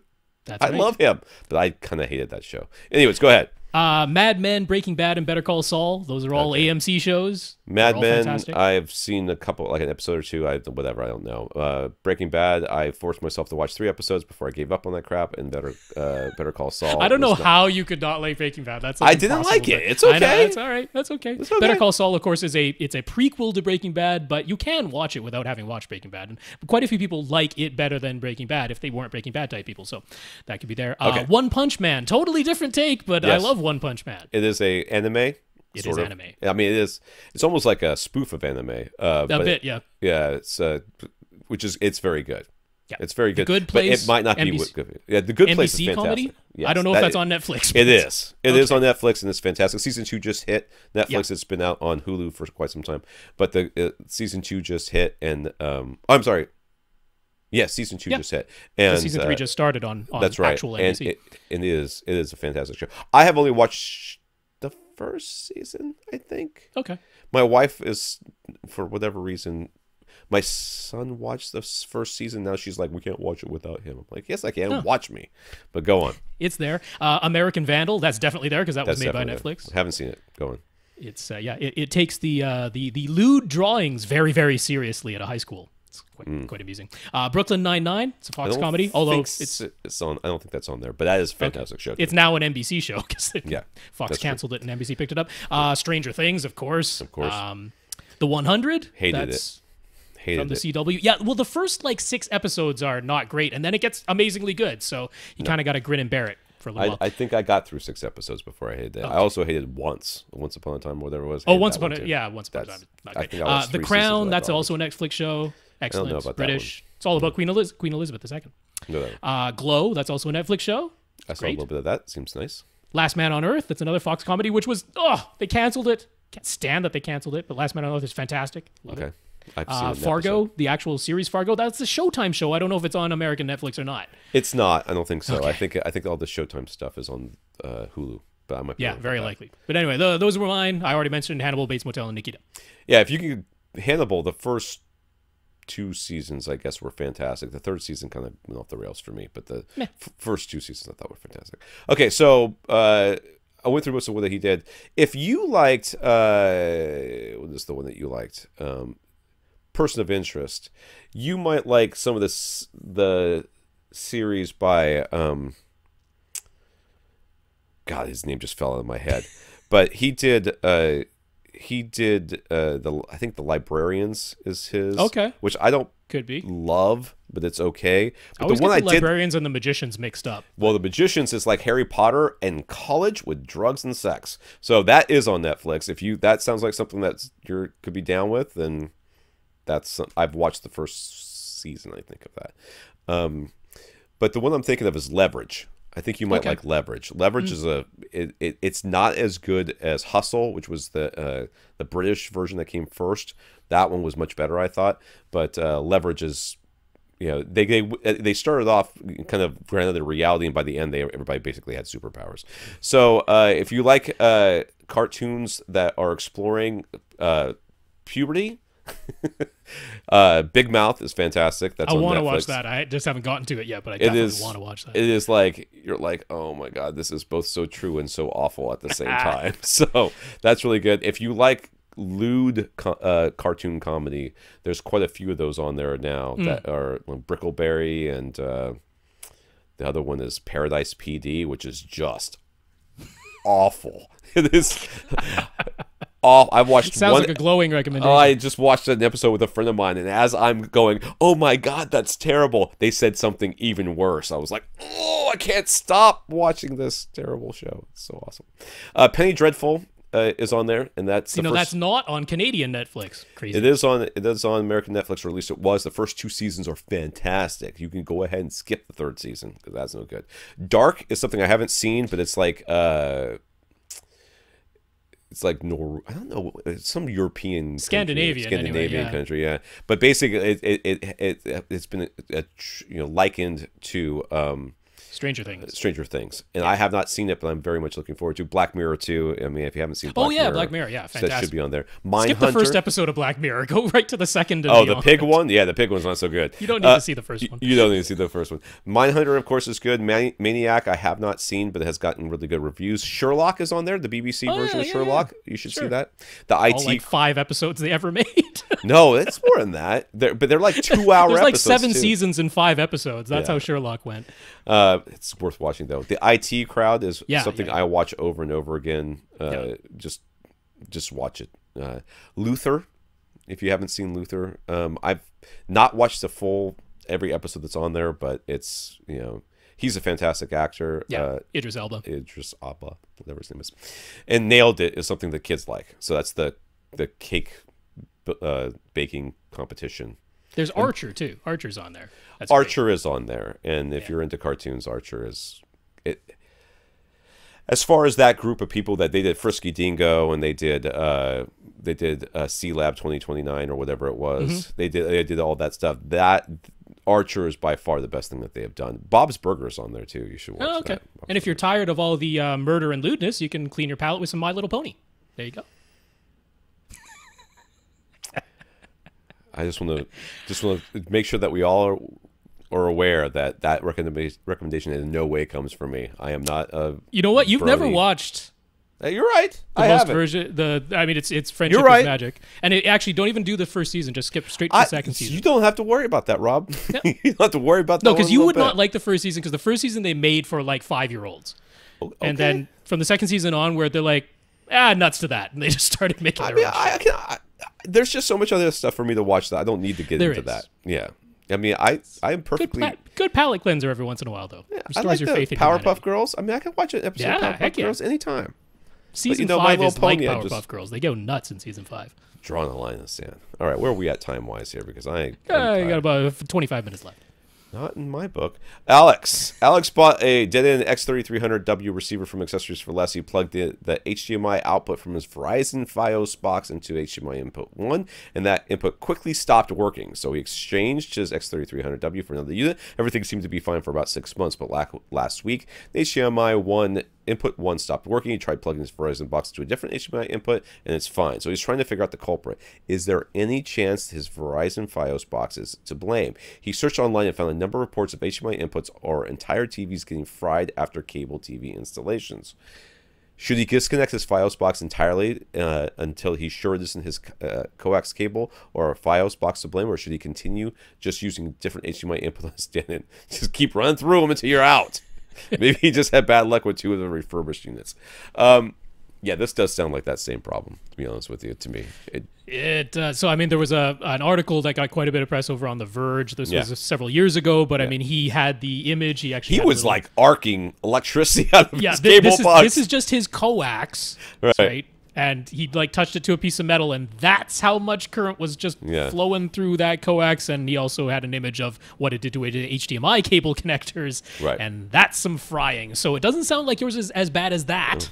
The hurricane's here, I guess. It definitely could be coming through this. So, I mean, of course, Fios is fiber optic cable might be right to the threshold of your house, but within your house itself, it'll still be coax cables. It's not like it does sound like you cable. have some sort of short going on someplace. It does. So, and unfortunately, it is kind of common that in your coax cable, there's current flowing that shouldn't be. Very often, just because it was stapled too tightly, and the shield has essentially been interrupted, so there's no ground in that coax cable anymore. If that shield has been cut by a staple that was hammered in too hard, I would call the Verizon people, have them come out and test everything.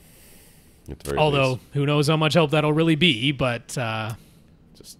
I don't know. I wouldn't go blaming the Denons right now. I wouldn't, because this is quite common that it is the coax cable. Yeah, I wouldn't blame the Denons either. I don't know what the solution is, but good luck. Having it. Well, honestly, don't even like try to fix the coax. Just have a new coax run. Yeah. Yeah. From wherever the Fios fiber optic enters your house, have a new coax run from there to this Fios box, and go with that. That's probably way easier said than done. You know what I mean? Very likely. Very likely the box is not in the room. Super easy. Super easy. Problem solved. Slow clap for us as we walk away into the sunset. That's right. We did it, Rob. Just install an air return. Easy. Easy. $7,000 later. Mike S. on Facebook. So what do we think about the Amazon Echo Link amp? A stereo 60 watt per channel wireless amp with a subwoofer output, pre-outs, optical, and RCA inputs for $300. Oh, great. Fine. Yep. Everybody's making them these days. Okay, so, because what? I think SVS just came out with one too. SVS so there you go. One, but theirs is $500, but it's 150 watts per channel, and it's DTS Play-Fi. Right. Although actually the SVS one has a skill to work with She Who Shall Not Be Named for Amazon as well. Yeah. So they can do that. Of course, Sonos has their new Sonos amp. It's $600, but it's 125 watts per channel, so not quite as much as the SVS for $100 more, but twice as many watts per channel as the Amazon for twice the price. But all of them have this subwoofer output with the auto detection and a crossover engaged. Interesting. Yeah, almost like somebody built a chip that does that. Somebody OEM'd that stuff. But this is a nice price. It's a nice feature set. 60 watts per channel is plenty for a lot of, like, I just want to set up a pair of speakers in this room, and here's a way to do it. Clearly works with Madam A over there. Yeah. So, yeah. The Scarlet A. If you're using other Amazon stuff to send music around your house, I'm like, There you go. I'm pretty thumbs up on that. I got no problems with it.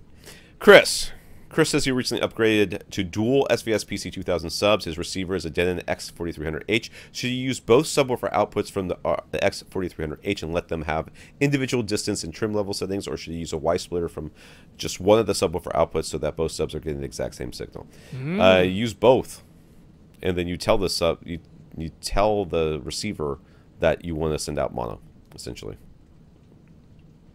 Does it let you do that? Does it? X4300H? Yeah. Yeah. It does? Yeah. I mean, mine does. What's mine? I'm pretty sure in my rants, if I... so I can tell it I either have one sub or two subs. Right. I've never actually tried telling it I have one sub and then plugging in both and seeing if a signal comes out of both outputs. I actually haven't tried that. It might. I don't know. Because if I say I have two subs, then it sets individual distance and trim for the two of them. Yeah. But if I say I only have one sub, which is what I've done... I never actually tried just sending it out of both. I don't know if a signal comes out of both outputs or not. It might. I don't know. Could certainly try it. Can't hurt to try. Yeah, but I mean, even if it says different distances or whatever. I mean, the distances are going to be negligible anyways. Usually, depending on how you're. In my setup, the distances are about the same anyways. So, I mean, yeah, it's really about. It's really the signal. You know what signal's getting to those subwoofers, and you don't set them stereo, you set them mono. No, yeah, they're definitely they're never in stereo coming out of a Denon. You're never getting stereo subs where they're actually getting completely different signals. But it could give you different levels is fine. That's no problem at all. You want to do that anyway, but it's the different distances if they are significantly different, because there's no way to have it. All right, Rob, hold on a second. Can you hear me still? I know. Something is beeping. Yes, that is. I just got a huge power thing happened in one of my your things. APC? It was actually the Panamax dipped down to 100 watts or whatever it is. Volts? 100 volts instead of 120. It's back up at 119. It dipped down to 100. So if this podcast ends, you just end it, okay? Well, you're on a laptop. It'll switch to battery power. That's not what I'm talking about. The router and everything else is not on battery backup. So, yeah, neither is the mic that's plugged into the preamp, which is plugged into the wall, right? The lights, all that stuff, which are on in this room. We need batteries for everything. But yeah, so as I was saying, the issue would be if it's at significantly different distances, then it will have done that and then run the EQ as them summed together, which means if you go back afterwards and manually change the distances to be the same, the EQ might be off now. Yeah, but why would you do that, though? Why would you change the distances to be the same? Well, because we aren't trying to. So the whole idea of setting two different distances in the auto setup is they're trying to time align it to the main listening position, which isn't actually something we agree with now. We're in contradiction to what like Gene over at Audioholic says. We're in contradiction to what Odyssey says on that topic. Right. But we've done the measurements where we did time align stuff, and Ray Coronado did the measurements where he time aligned all four of his subwoofers. He's like, yeah, that doesn't work. You actually just want a single mono signal, one distance set for all four of them, even though they might be physically different distances, and then you EQ it, and then it is uniform. So in most rooms, you're setting them equidistant across the room, and the distances between the differences are going to be in the point something of a at which point it's fine. It's fine. That there. So if you have a huge L-shaped room or a huge rectangular room and you're sitting on one side of it and the other sub's way on the other side, that's when you might run into a problem. But like with me, I just plug in both my subs into both the outputs, and then it sets whatever distances and levels that it wants to set, and then the differences are negligible anyways. Therefore, so step number one.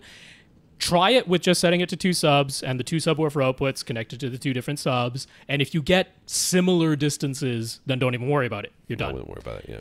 Step number two, if you get significantly different distances, try saying that you have only one subwoofer, but still plug cables into both subwoofer outputs and into both subs and see if it works, because it might just have an internal Y splitter. I never actually tried that.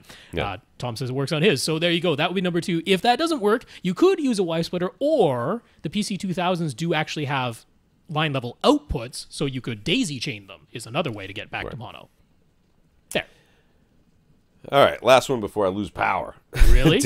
We're only at an hour and 45. We started 10 minutes late. Oh, that's not my fault. Yes, it is. You were the one who wasn't here. There's no evidence of that, Rob. There's no evidence of this. of what you speak. There's my say-so. Who's going to believe Witness you? You're testimony. Canadian. You're mostly pumpkin pie right now. That's true. Daniel, what is the major differences between the Marantz? Oh, God, this question. I might as well not even be here for this. Why don't you answer this one after the power goes out? What are the major differences between the Marantz AV7705 and the Marantz AV8805 pre-pros? Aside from the 8805 being able to do front wide speakers, are there any real sound quality differences? Yes, people worry about that. I'm going to say, without having done any research whatsoever, because I read this question and rolled my eyes and went, Rob's got this one. And I just scrolled down. No. There's no sound quality difference. I know. There are people who will tell you that there are. There are people who will say, oh, you can even measure a slightly better signal-to-noise ratio coming out of the AV8805's pre-outs versus the 7705s. In the real world, you're never going to hear a difference. No. Like, if what you're powering is a 5.1 system with these, or even all the way up to a 7.2.4. Aren't these processors? These are pre-pros. So I mean... Yeah, I mean, as long as you've mean, got amps that are the 8805 proper for the speakers that you're driving, then there's no difference. No. No, I mean, the 8805 has its nice, toroidal power transformer, and the 7705 is an EI transformer, and so people are like, oh, it's a better transformer. It must sound better. Like, no, you're never going to hear it. No. Hear it from. Never going to hear it. So the difference is, I mean, there are significant differences. There is a legitimate reason you might get the 8805 over the 7705, and that's if you want to drive 13 speakers at the same time, as a 9.2.4 or a 7.2.6 setup. The 8805 can do that. The 7705 cannot. That's right. And he mentioned front wides, right? The 8805 can do front wides. The 7705 cannot. I would venture to say that even if you had a 7.2 or 5.2.6 or whatever it is overhead crap, that you're not going to notice that much of a difference between a 5. Well, you can't do 5.2.6 in the 7705. You were. That's what I'm saying. I'm saying that even if you were limited to 4 up there, I don't think you're going to hear the difference between 4 and 6. I just don't think you might. Maybe that's possible. Especially if you play test tones, yes, if you're playing test tones, Rob. In that very playing the Dolby common, test tones, the only person who does that is you. Everybody else spends their life not listening to test tones. That's where like, yes, that is coming discreetly out of the top middle left speaker. Yes. I now hear a difference between these things. Ha! Suck it, Tom. I play test tones. Oh, you win. Good job. If you're doing anything up to 7.2.4 and you're like, that's what my setup is going to be, the 7705 can do that. But if I got the 8805 and ran it as 7.2.4, would I hear an improvement? No, you won't. Yeah. I don't think so either. Jonathan asks, what are our thoughts about hi-fi bars, a couple of which have opened in Los Angeles, which are inspired by the jazz cafes found in Japan? Two things I had no idea existed. Ta-da! They seat about 50 people max, and they have the policy of hear more, say less. So no kids, I guess. The owner or guest presenter will introduce an album. They'll talk about its history and influences, usually play some of those influential recordings, and everybody listens to the entire album straight through, much more like a movie or concert presentation. 2 places in Los Angeles have a vinyl-only policy, and they use just a pair of high-end clip speakers with high-end amps and cables. The decor is meant to be minimalist, so it isn't very visually distracting in any way, and the goal is for everyone to actively listen and really pay attention just to the music that is playing. So what do we think? I think it's a humongous waste of money, but whatevs. I think it's a shame that these people know nothing about acoustics. I know. That seems to be a shame. Minimalist. Yeah, if you look at this place, it's like highly reflective everything. And the speakers aren't aimed towards any of the listeners, and there is no sweet spot. I know, I like this. I like this. The speaker is in the corner, like on the other side of a wall, facing out and away from the people who are sitting on the couch listening. And that dude's not paying attention. He's reading a darn book. Yeah. Yeah. No. I mean, this is whatever. Whatever. That's fine. If this is what you want to do with your life, $20,000 speaker. You know, it's like. Can you imagine? I mean, honestly, I would kind of be in favor of a place that did like a concert. Like what I really like is the idea of you have experts come in and talk about the history of the music, the influence and stuff like that's cool. Like I appreciate that. So if you had that in an actual like proper auditorium concert setup where you have an audience and a stage and the speakers are on stage and it's properly set up so that people are within the sweet spot and it isn't the speaker is around a corner from you, and it actually has paid some attention to the acoustics of the space. Like if you did that and you had these presentations and it was done like this is a performance, this is what we are here to do, like that's cool. This is like, I don't know, I guess it's a way to exclude a certain type of person who is never going to be welcome here, and that's really the point. That is 100% the point. Well, you can't afford it either. You know, that type of person can't afford it. This is meant to be an exclusionary event, where I think that music and that sort of thing shouldn't be exclusionary, it should be inclusive. You know, that would be nice. You know, although, I mean, look, if you just had if you just said, okay, this is a venue where we play entire albums all the way through and we focus on audio quality and it's just open to absolutely everybody, you could end up with the same thing you have at movie theaters, which is people on their cell phones, people talking, annoying stuff like that. So I always wish there were a movie theater that, like, in order to get in, you have to show your driver's license and there are ushers in every theater and they kick you out. And if you get kicked out, you never get let back in. I wish that existed. It does. Like, there's the Alamo Draft House down in the States that basically does that. I wish we had the equivalent in Canada, but we don't. So I'm okay on it from that point. I love the idea of presenters coming in and giving you information about the album you're going to listen to, and I think that's fantastic, but I just wish they actually did a better job on the acoustics, if that's going to be the point. Yeah, like I said, whatever. whatever. Somebody's always going to try to monetize everything, so this will work for about 2 years. I mean, the jazz cafes in Japan that they talk about, the point there is it's for people who have like hectic lives, and the idea is you go in and it's a quiet environment where the music is the focus, and you can it's like you're basically there to meditate. Like that's kind of the environment. And honestly, that's fine too. If that's really what they're going for in these same places in Los Angeles, like that's cool. It's just don't make all the floors and ceiling and walls hard, flat wood. That would help. Last question. Jason on Facebook. Jason's TV is so old that he bought it at Circuit City. I'm just kidding. I have a pager from the good guys. Absolutely fine. Whatever. It's had an entire vertical line of dead pixels for a while now, and now sometimes when the TV is turned on, the picture is all distorted at first. The TV turns itself off and back on. That's kind of possessed, but whatever. Yep. And the image seems fine after that, but it's weird. That's weird. Yeah, no kidding. That is a highly distorted image.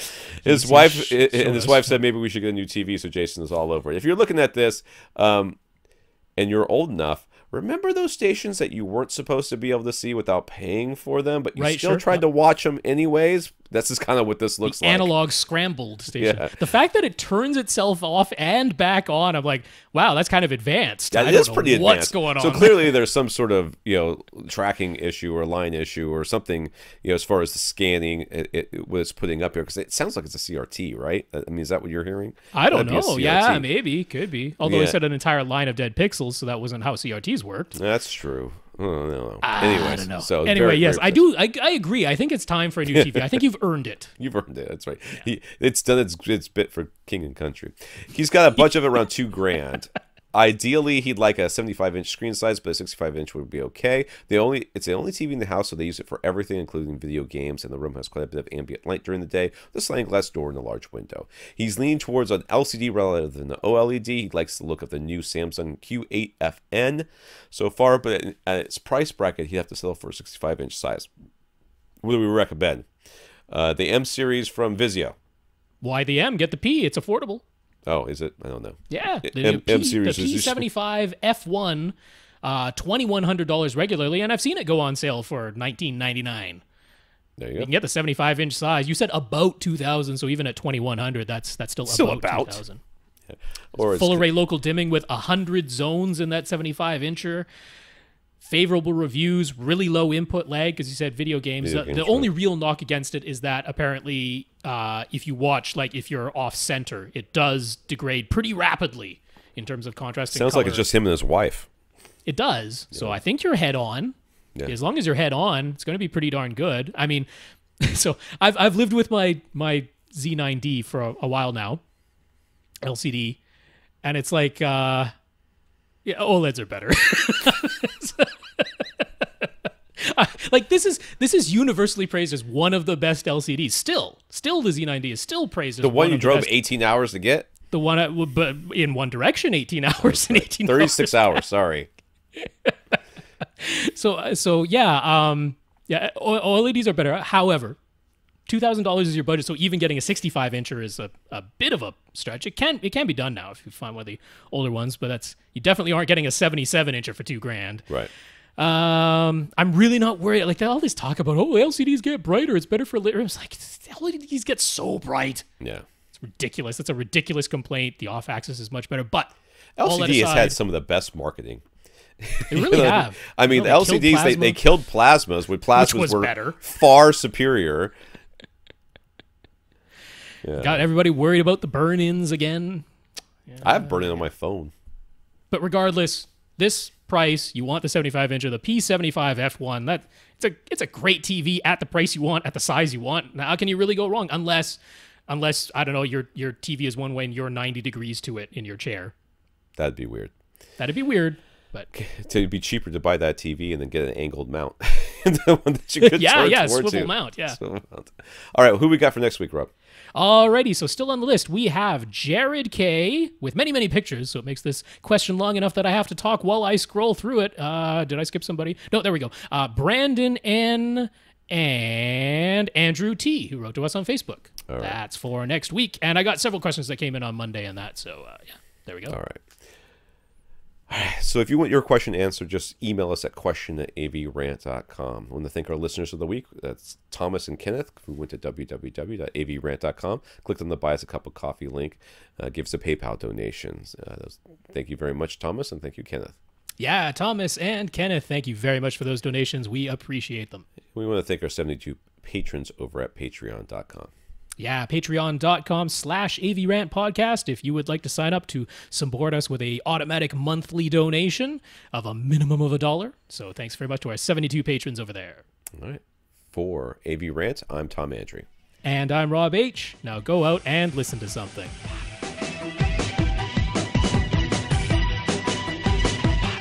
Want your question answered? Send it to question@avrant.com.